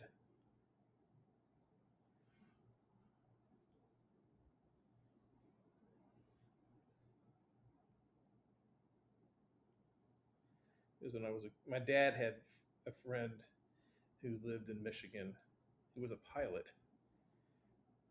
I should say that wasn't his profession. He owned his own plane. Mm-hmm. And he took me up me and my dad on this airplane. And I remember the door to the plane being open. I'm sitting right here, and you could see like Lake Erie, Mm-hmm. right there. And we flew the plane to wherever the Kellogg's plant was, and toured it. And it's Battle Creek, Michigan, is where it was. Okay. I don't know where that is in relation to. Well, I was in Detroit one time, and I believe it was the summer. It was either the summer of '88 or '89. We had some. In fact, it was the her husband had passed and she was remarried, but the lady that was instrumental in introducing my parents to each other, because my mother was in North Carolina, my father was in South Florida and West Palm Beach, and they spent 6 months in Florida and 6 months in Michigan, so based off the seasons. And so we went up there to visit them, and I remember I wanted to go to baseball games, and the Oakland Athletics were in town. And I remember we were sitting in left field, maybe 20 rows up, and this drunk sitting right in front of us. Every time Oakland was on defense, he just sat there like a broken record. Steroids, because Conseco was right there in front of us. And it kind of ruined the game for me. And I was just like, I didn't care. I just wanted to see a game. But one thing that really stood out to me, and I don't know if this is still the case, but at the time, Detroit was known for having very reasonable prices.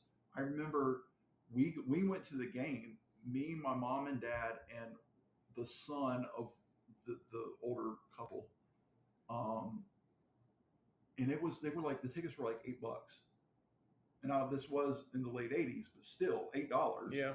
And we were 20 rows from the field. And I remember concessions were very reasonable compared to other events I had been to. Riverfront Stadium for the Reds, the original, it was historically one of the lowest cost stadiums in the major leagues. I think that's smart, actually. Yeah. I mean, make it affordable for the masses. Well, and if you make the tickets reasonable and the concessions reasonable, you're going to draw a bigger crowd. That's just all there is to it. Now you go and it's you can't afford it. Yeah. So. Yeah. Apparently, Detroit, when they filed Chapter 9, they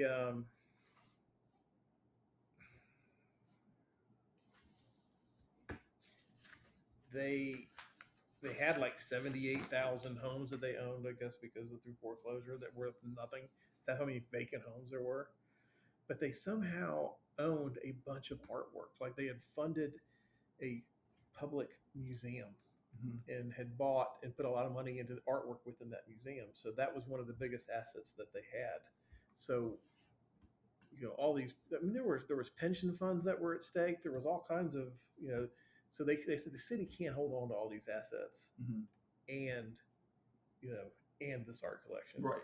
So they ended up selling it to some sort of charitable trust for $816 million. All this, and I guess all that was donated from donors and rich people in Michigan and the state of Michigan to.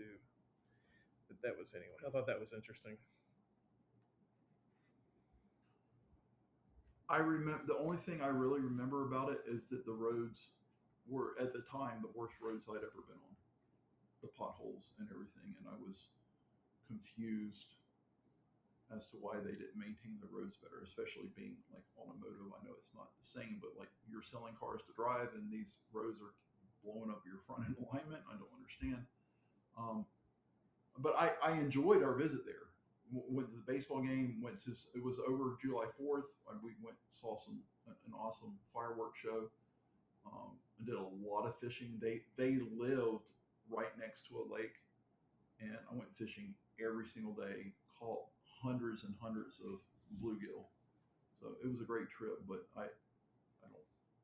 Nothing against Detroit. I don't have. Yeah, I wonder where they are today. I should have looked that up and see how they've recovered. But I think there has been a recovery, but I mean, it's still. I mean, the city really took a dive.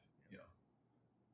I mean, I was going to say recently. It was probably 15, 20 years ago, but I remember reading an article about people that were like going up there and buying foreclosed homes for dollars. For blocks of homes for nothing. Yeah, and which if you have the liquid to float for a period of time, that's not a bad deal. Right. So,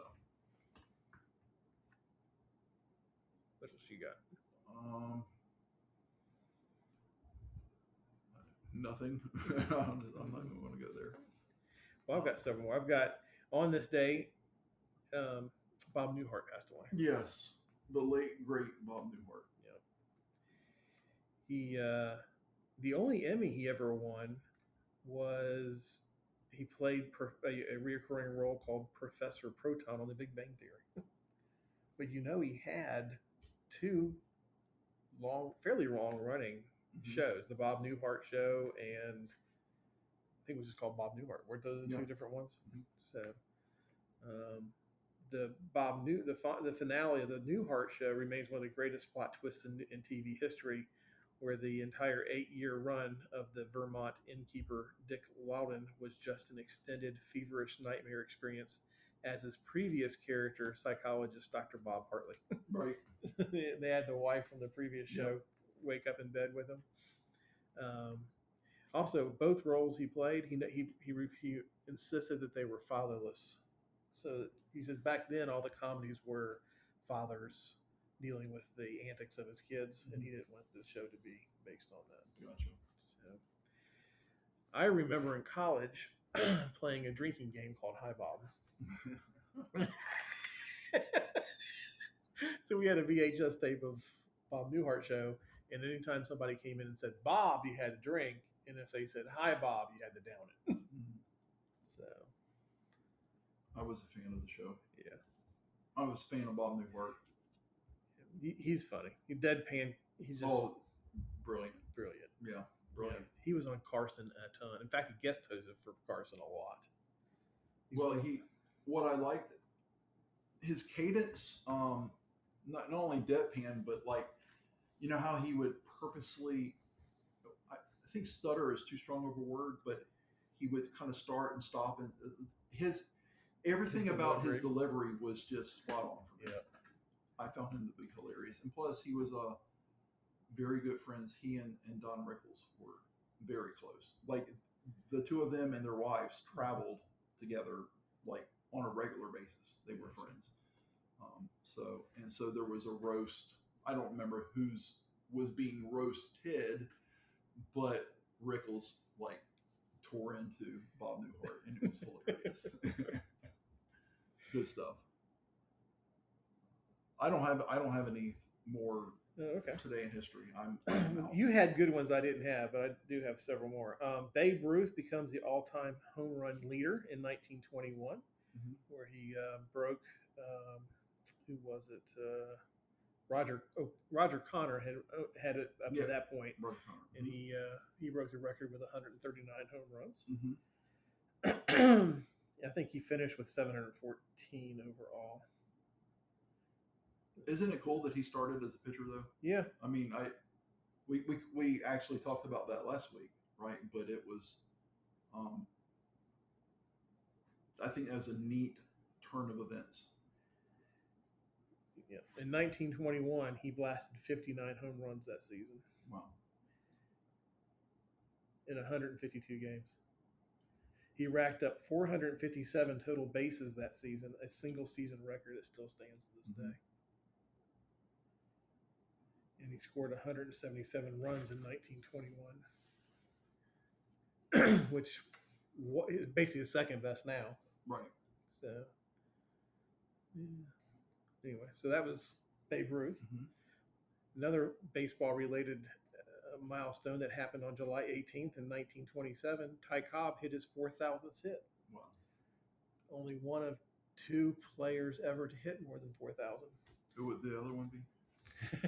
Somebody you already mentioned this episode again, Pete Rose. Pete Rose, the GOAT. Let's see.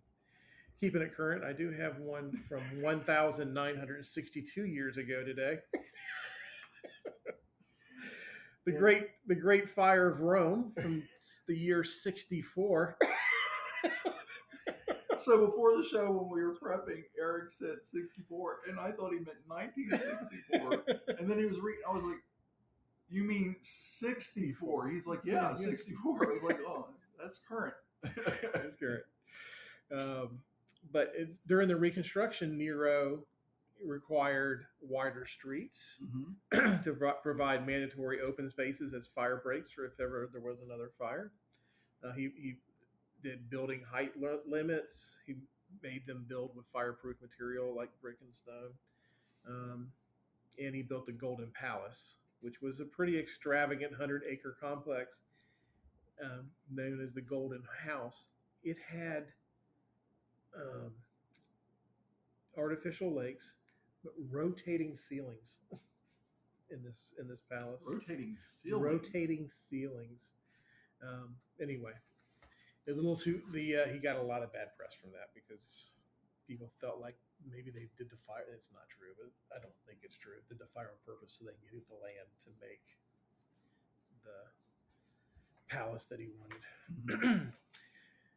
90 years ago today, Lucky Luciano was convicted of 62 counts of compulsory prostitution.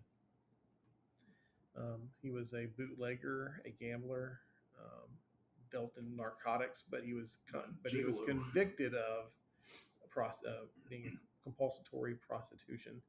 He was sentenced to 30 to 50 years in jail.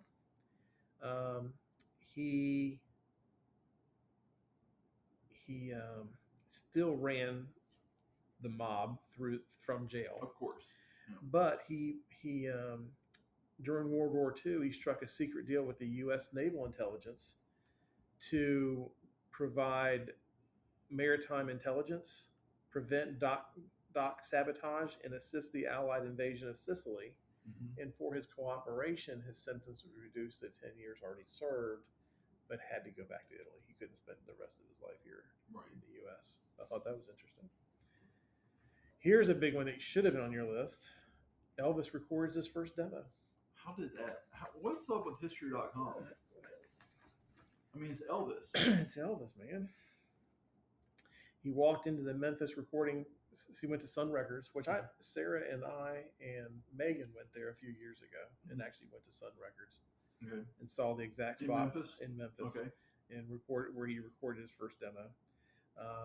He recorded My Happiness and Your Heartache Begins, and he did it as a gift for his mother. He gave these, Elvis paid to have these recorded. He gave these albums these songs to his mother. Tell how much he paid. $3.98 per record. But the receptionist who was who was running the recording equipment was so impressed with him that she wrote down his name and phone number and said he was a good ballad singer. And then just, I don't know how long it was after that. About a year later, Sam Phillips contacted him to come back in for their session. They recorded That's All Right, and that launched Elvis's career. So, here's the one we alluded to earlier that you thought was a birthday, and technically it is. Oh, no. I was thinking of the one from 64. I thought that was a birthday, but it was the Great Fire of Rome.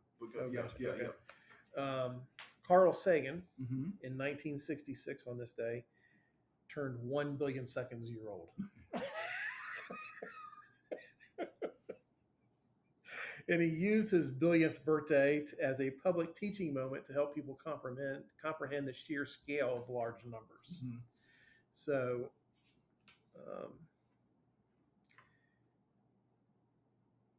I had to do the math for us. Mm-hmm. Okay. Today, Mm-hmm. I am 1,840,838,400 seconds old. Okay.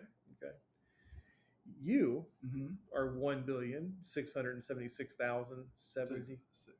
I'm sorry, 676,073,600 seconds old. Man, I can feel it too.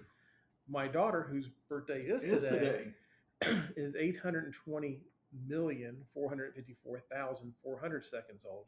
How's she half my age? And will reach the 1 billion second mark on March 27th of 2032.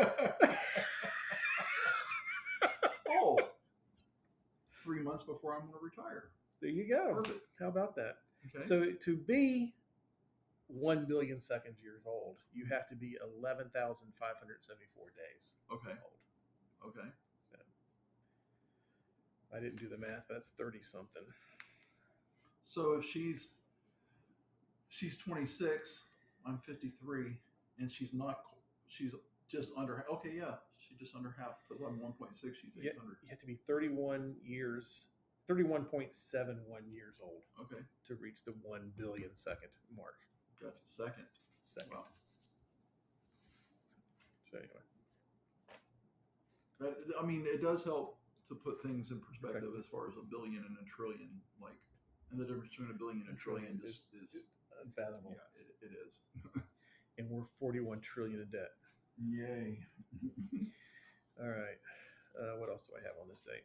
Here's some uplifting news. In 1984, 21 people are killed and 19 are injured in the massacre in McDonald's in San Ysidro. I had that California. on my. Oh, did you have it on yours? I did. You decided not to share that. Uplifting. Yep. Oh. James Oliver Huberty was a gunman who entered a McDonald's and just opened fire, killing 21 people. It was the largest public mass shooting in U.S. history at the time. It lasted for 77 minutes, over an hour. Hour and 17 minutes. And it transformed how law enforcement handled mass shootings. Basically, that was, I guess they created SWAT as a result. I know he was mentally ill. Do you have in your notes? I don't. I even hesitate to give his names. I hate. Right. Yeah. But Joan Kroc, the wife. So they had the restaurant within 48 hours. They had it renovated, ready to go back in business or open for business. But people were turned off by that. So Joan Kroc bought the land it was on and turned it over to the community. And now it is a satellite campus for Southwestern College and a memorial for the victims. So. Yeah, I would have to imagine that was mentally it would be difficult to go there. Yeah. I remember I was at a bed and breakfast and the innkeeper told me the story about someone that not just died but was murdered in the room I was in, and I asked to be moved to a different room. Not because I'm superstitious or worried about being haunted or whatever. It just mentally, I don't know. I can't really explain it, but I can imagine, like, you know, it would be difficult to go to that restaurant for sure. Yeah. We, on our mini honeymoon, Sarah and I went to Ohio and we stayed at the Golden Lamb, which is, I think, the longest opening business that's been open in Ohio since it dates. George Washington stayed there, so it goes back to the 1700s, and it's a hotel and restaurant and bar and all that kind of stuff, and it's supposedly haunted. And we stayed there, and I felt a lot uneasy in the room. Really? Yeah. I forget the story of the haunting, but I did feel a little uneasy. On this day in history, in 1987, New York Yankees Don Mattingly ties the record for home runs in 8 consecutive games.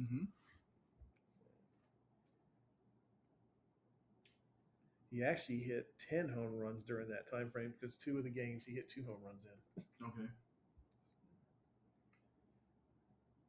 I like Don. Yeah. He also set the major league record for the most grand slams in the same 1987 season. Mm-hmm. He also set a major, not on this day, but in 1987, the same season, he also set a major league record for the most grand slams in a single season, 6. And those were the only 6 grand slams he hit during his entire 14-year career.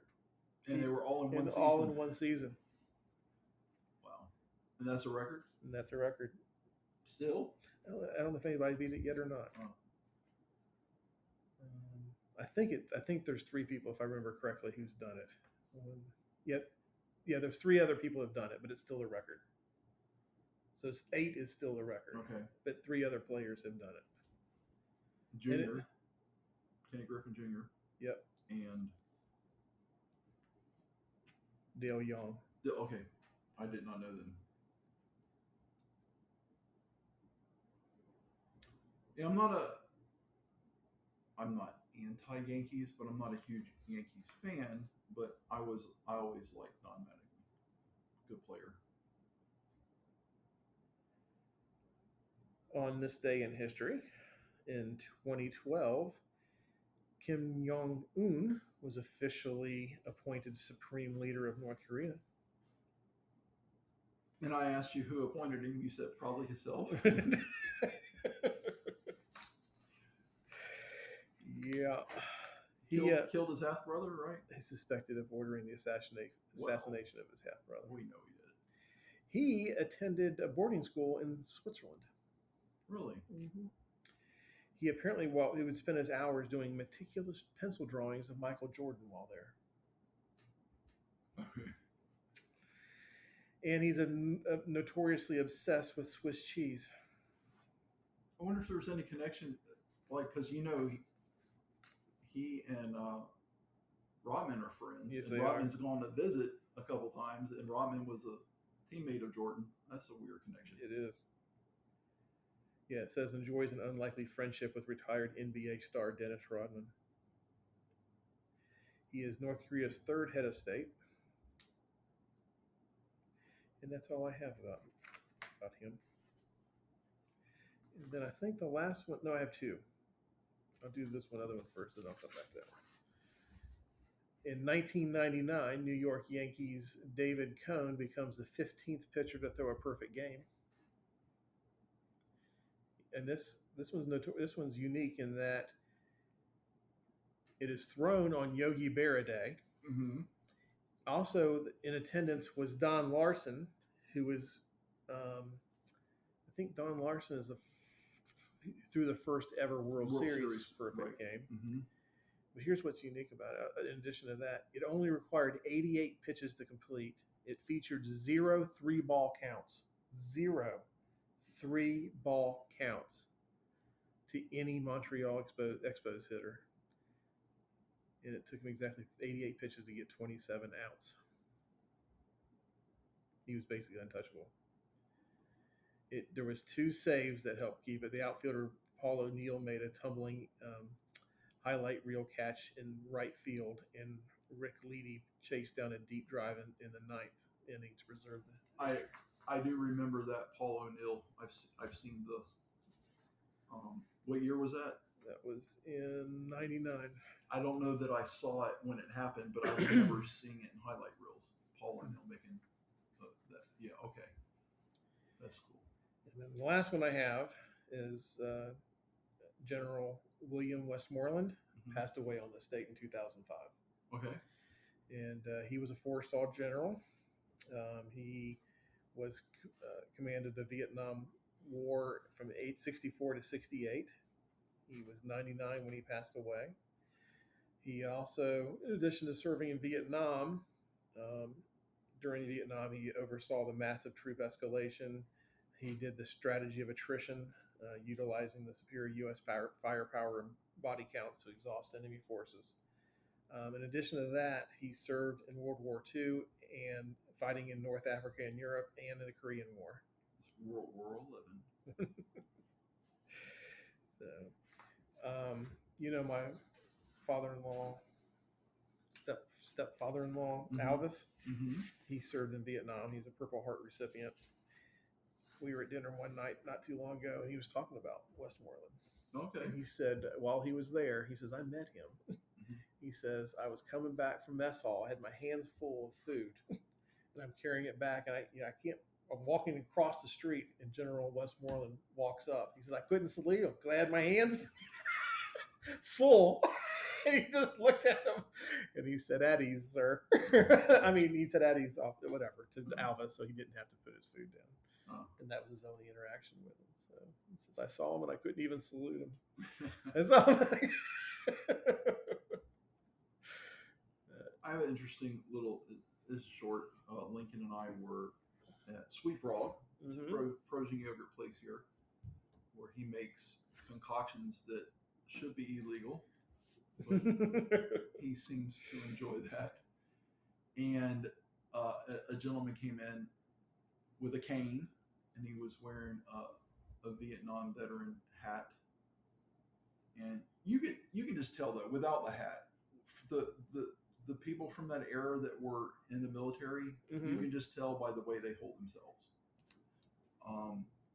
And Lincoln said, "Hey, Dad." I was like, "Yeah." He goes, "That's a hero." I was like, "Why do you say that?" He's like, "I learned that when someone wears that hat, they're a hero. Can we buy him his ice cream?" Oh, wow. And so I went up to the young lady at the register. I said, "When that gentleman comes, can you just tell him that it's already been taken care of, and then I'll come up and pay for it?" She said, "Sure." And so I was trying to be inconspicuous. I waited about 4 minutes after he sat down, and I went and paid for it. When Lincoln and I were getting ready to leave, he waved to me and like motioned us over. And Lincoln introduced himself, and he's like, "I really appreciate you doing that, sir." And I said, "Well, thank you for your service." And we may have chatted 30 seconds. He introduced himself to Lincoln, and he was talking with Lincoln, then we left. But I thought that was neat that like Lincoln just said, "That man's a hero." So I thought that was neat. But that was cool that Alvis had that interaction, and the guy, he could have been, like, you need to salute me or whatever, but right. That shows that he was a reasonable person. So yeah, interesting. When was this? Fairly recently? Like last week. What about that? Yep. Yep. That was Jackson. No, Lincoln. Yep. 7. He's like, "That man's a hero." So Lincoln he's like, "Thank you for being a hero." That's what he said to me. And the gentleman said, "Son, I'm not a hero, but I appreciate it." That was a neat interaction. Yeah. Well, got any good news? No. No good news. There's no good news. Let me tell you what I found a couple things. I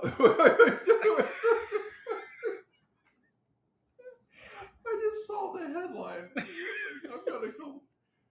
That headline screams good news. It is. So, a woman crippled by Alzheimer's resumes lively conversations after psilocybin mushrooms unlocked her memory. Okay, I just saw the woman crippled by Alzheimer's. It's like, how's that good news? Okay. It really is. They gave her 5 grams of psychedelic mushrooms. She went into a deep, sweaty sleep. And this is a woman who was on basically death's door. She had she'd only spoken in single syllables for 5 years. She had lost control over urinary continence and was unable to stand or walk without assistance. She couldn't recognize anyone, not even her family. Suffered from severe motor skill dysfunction. They gave her this 5 grams of psychedelic mushrooms, a 5-gram dose of it.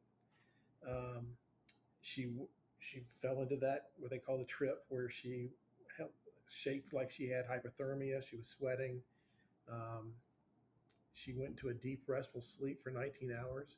And when she opened her eyes, she sat up and began to talk. For like 4 hours, right? Yeah. She basically flooded out of her 10 years of conversation. She just that she had pent up flood out. I mean, came out in 4-hour conversation nonstop. Wow. During the first day, she recognized family members. On the second, and she was talking for 4 hours straight. On the second day, she regained the ability to move about independently. Mm-hmm. On the third day, she dressed herself and documented episodes of spontaneous, intentional, conversation.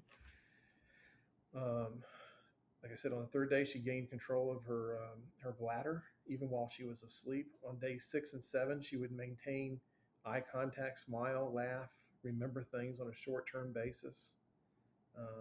1 month after the session, her functionality had improved. Her baseline was much better than it was. They did a second 3-gram session of psilocybin, and she was even greater verbal expressivity, improved facial mimicry. Anyway, I just found that amazing because I'm close to it because my mom had late stage Alzheimer's, and I just found that interesting. Yeah, it's amazing that when she came out of the trip, she set up and just talked like verbal diarrhea for 4 hours straight. Yeah. After only single syllables for a decade. That's pretty incredible. It is. Recently, here's another story I got about health. An extraordinary desert mouse defies aging, and it could change human longevity. A protein associated with longevity in humans has recently been found in high concentrations in an extraordinary long-living mouse. Mice in the wild typically live around 9 months, but there's a golden spiny mouse that's living out in the desert that lives up to 5 years. And the team found 3 potential markers of longevity. Chief among them were immune cells and fatty tissue that exerted hyperactivity in a gene that produces a protein called clusterin in humans. High amounts of clusterin has been identified in people who are aged 100 years or older.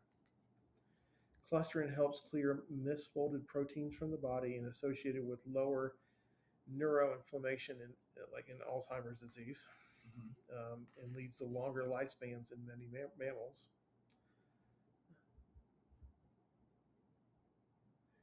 In tests in both human white cells and lab mice, clusterin is found to lower inflammation and increase markers associated with healthy aging. In addition to clusterin, the team found that thymus organ, a gland that sits above the heart and produces white blood cells, remain functional intact in old age. Anyway, I thought that was interesting. Yeah, that is neat. Yeah, that's all I got for good news. Yeah, it's kind of slim pickings. It is. I do have some trivia, though. Okay. First of all, if you had to guess, how many Starbucks coffee cups do they use in a year? Billions.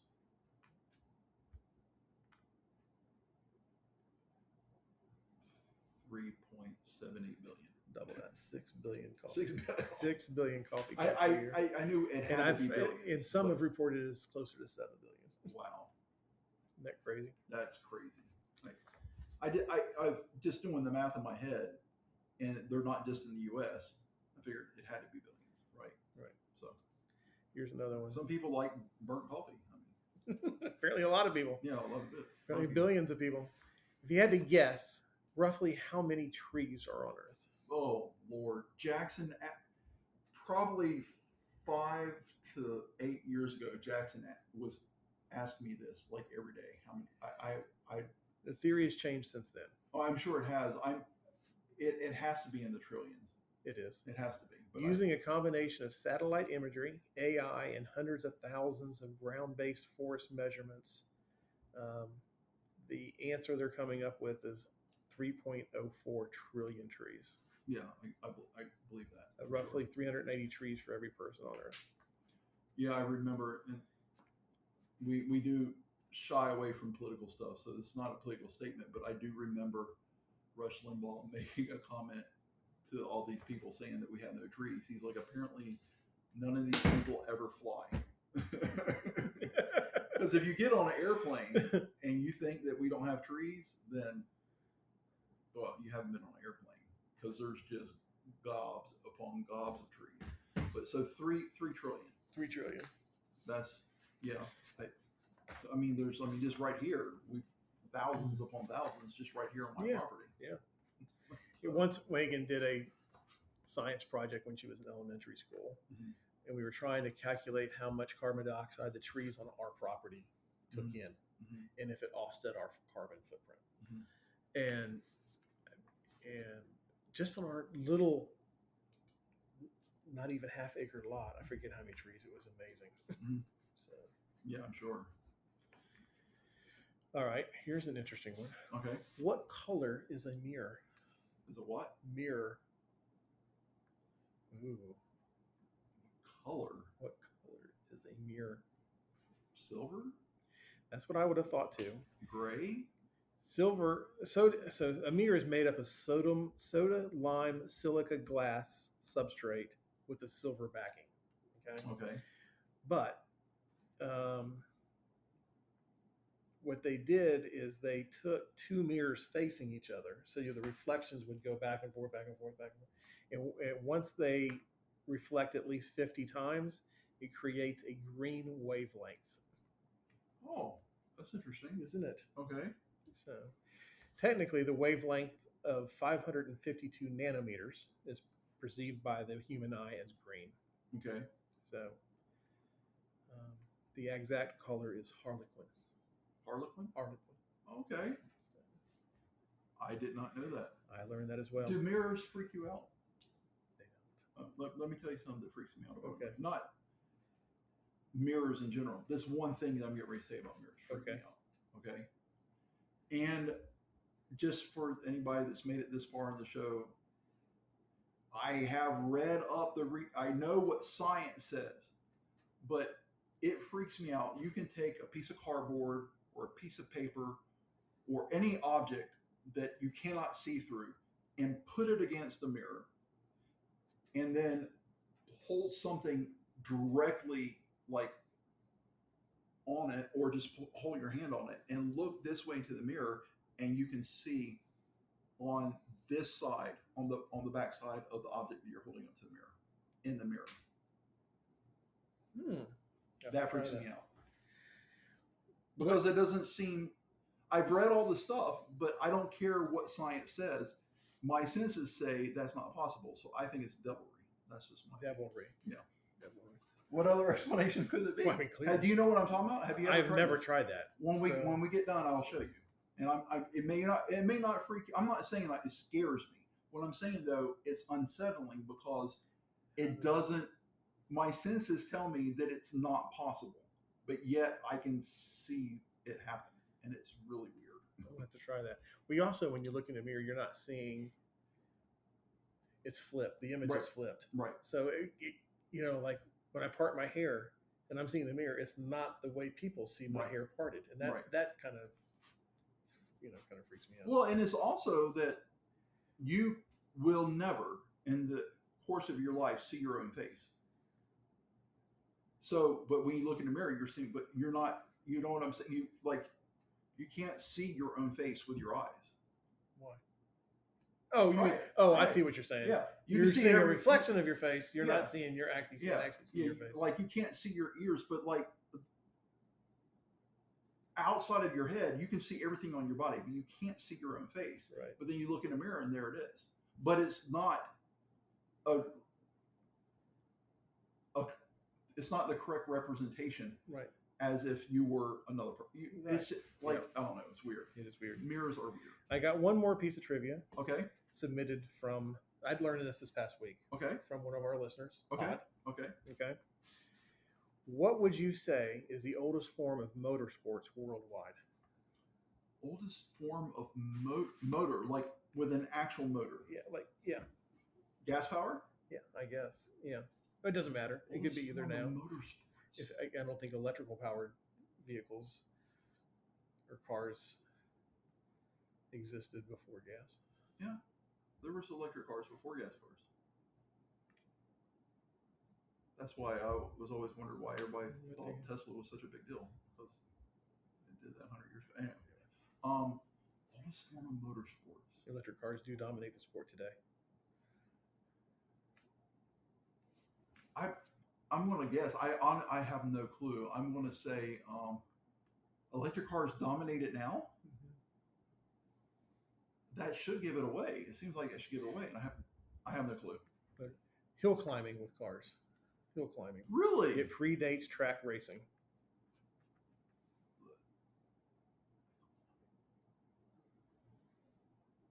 Okay, so give me some kind of information. So there's several races, like racing to the top of Pikes Peak or Mount Washington, that kind of stuff. Mm-hmm. But it predates, according to our listener. I didn't fact check. I don't have no reason to doubt him. Hill climbing is the oldest form of motocross worldwide. That is interesting. I did not know. So our friend listener Todd, he renovated. By the way, Todd is the Moonshine Racing Hall of Fame. He's like on the CE. He's like on the board for that organization. Yeah, he's big into motocross sports. He renovated a Austin Healey, mm-hmm. And he does hill climb races with it. Oh, okay. And now he's not done Pikes Peak or Mount Washington, but I think he does Appalachian races and that mm-hmm. kind of stuff with it.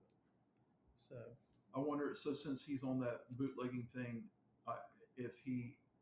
what his feelings are on North Wilkesboro opening back up and having. I think he is. I think he's on the board there as well. Okay. And he's he's been involved. You ever heard of a movie called Red Dirt Rising? Yeah. He was instrumental in getting that movie made. Okay. He got the artists that did the songs for it. I mean, he's big in that. So, okay. In the marketing for that movie and all of that. I am not by any means a huge racing and specifically NASCAR fan. My late uncle, who was in the house next to us, and because I enjoy spending time with him, I went to a lot of races with him. Mostly Martinsville, Danville, and then also Rockingham, because they were close. We did go to a couple races in North Wilkesboro, and it made me sad when it closed down. And then on the way to Boone, you drive by and there's over trees growing up, and this once not only prominent track on the Winston Circuit, right? Well, it's not Winston Circuit anymore, but that's what it was. But in North Carolina, where NASCAR originated from bootlegging. Right. So I just thought that was sad that something with that much historical reference was just dilapidated. Right. So I was, when I saw that on the news, I was pretty excited about that. Might even go to a race here. I would enjoy it. I've not been to many NASCAR races either. I've only been to, I think, 2, and they were both the Coca-Cola 600. It's very loud. It is. It's very loud. The second loudest thing I've experienced was Daytona 500. And we were on the 50-yard line. I don't know how else to say it. Right there at the flag. Mm-hmm.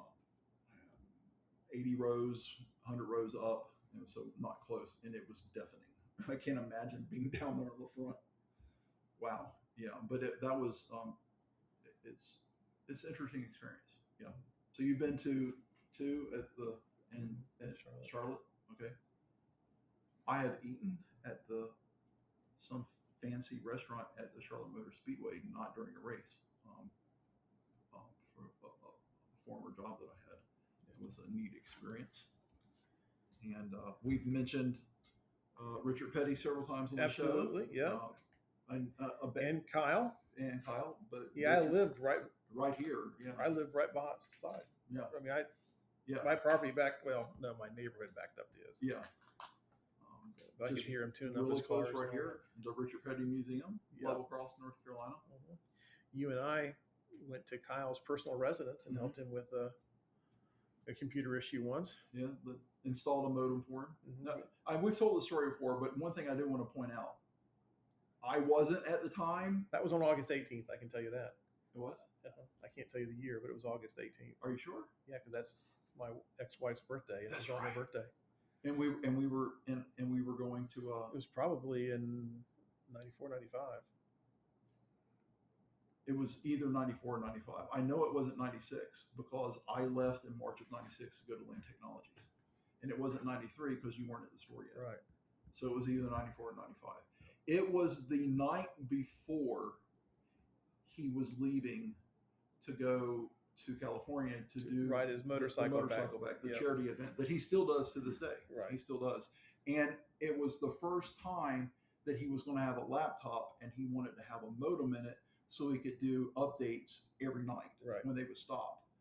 And so I wasn't at the time and still am not and never have been an Apple person. And you came back there and told me we were going.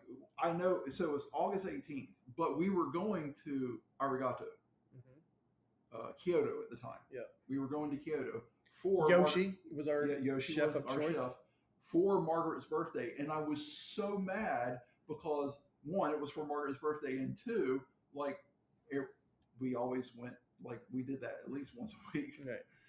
And then on the way there, I looked at the modem, and it said it was for whatever the Mac laptops. They weren't called MacBooks back then, but whatever it was. Right. And I was like, Eric, I don't know how to do this. And I remember you're like, you'll figure it out.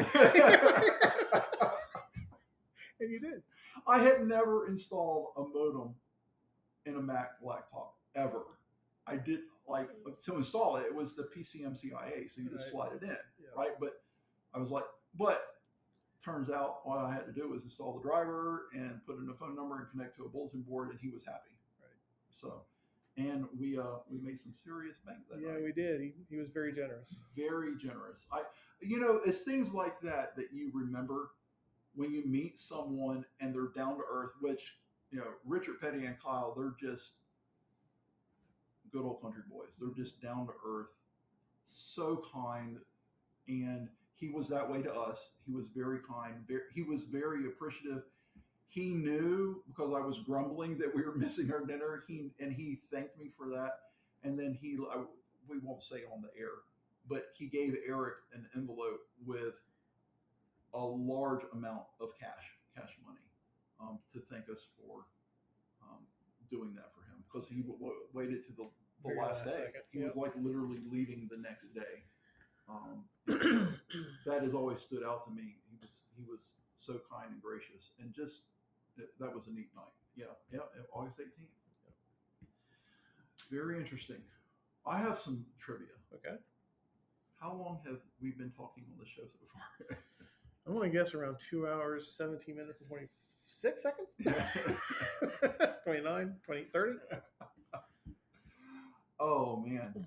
So before my laptop, which is now at 19%, completely dies, I guess it's a good time to sign off. I guess so. Yep. Should we remind people to subscribe and like and if you listen to the show, buy merch? And I don't mean if you've listened to it just like obviously if you listen to it and aren't going to listen again, you aren't hearing this. But if you are listening to our show on a regular basis, it's not going to change. Like when you listen to a show, it automatically gets thrown into your algorithm, and it's going to show up on your home screen or whatever. It's not that subscribing is still going to do that. So it's not going to change anything. If you subscribe and it exposes our show to more people, they aren't going to know that it's you is the reason why they're listening. Don't fear that. Don't fear the shame and embarrassment. And to our friends in Vietnam, wow. I mean, seriously, it's weird because not weird, but odd, right? You're looking through and and then there's this huge spike for Vietnam. It's like, what is happening there? So thank you to all our listeners. But if you would subscribe and follow, tell people about us, we would greatly appreciate it. Yep. Because you don't have to buy merch, but Todd feels that the show is more enjoyable if you're wearing an Incoherent Ramblings t-shirt Yes. at the time that you take in the show. Yes. So I myself haven't tried that, All right. but I take it on authority that the experience is just a little more better. Yeah, and I don't know that people outside of the U.S. can order our merch, but since 53% of our listeners are in the U.S., at least 53% of our listeners could buy our merch. They could. It's not like we're making a lot of money off of it. It's very little, but it is something that is available. A hoodie, a t-shirt, a long sleeve t-shirt, a trucker cap, maybe and a polo.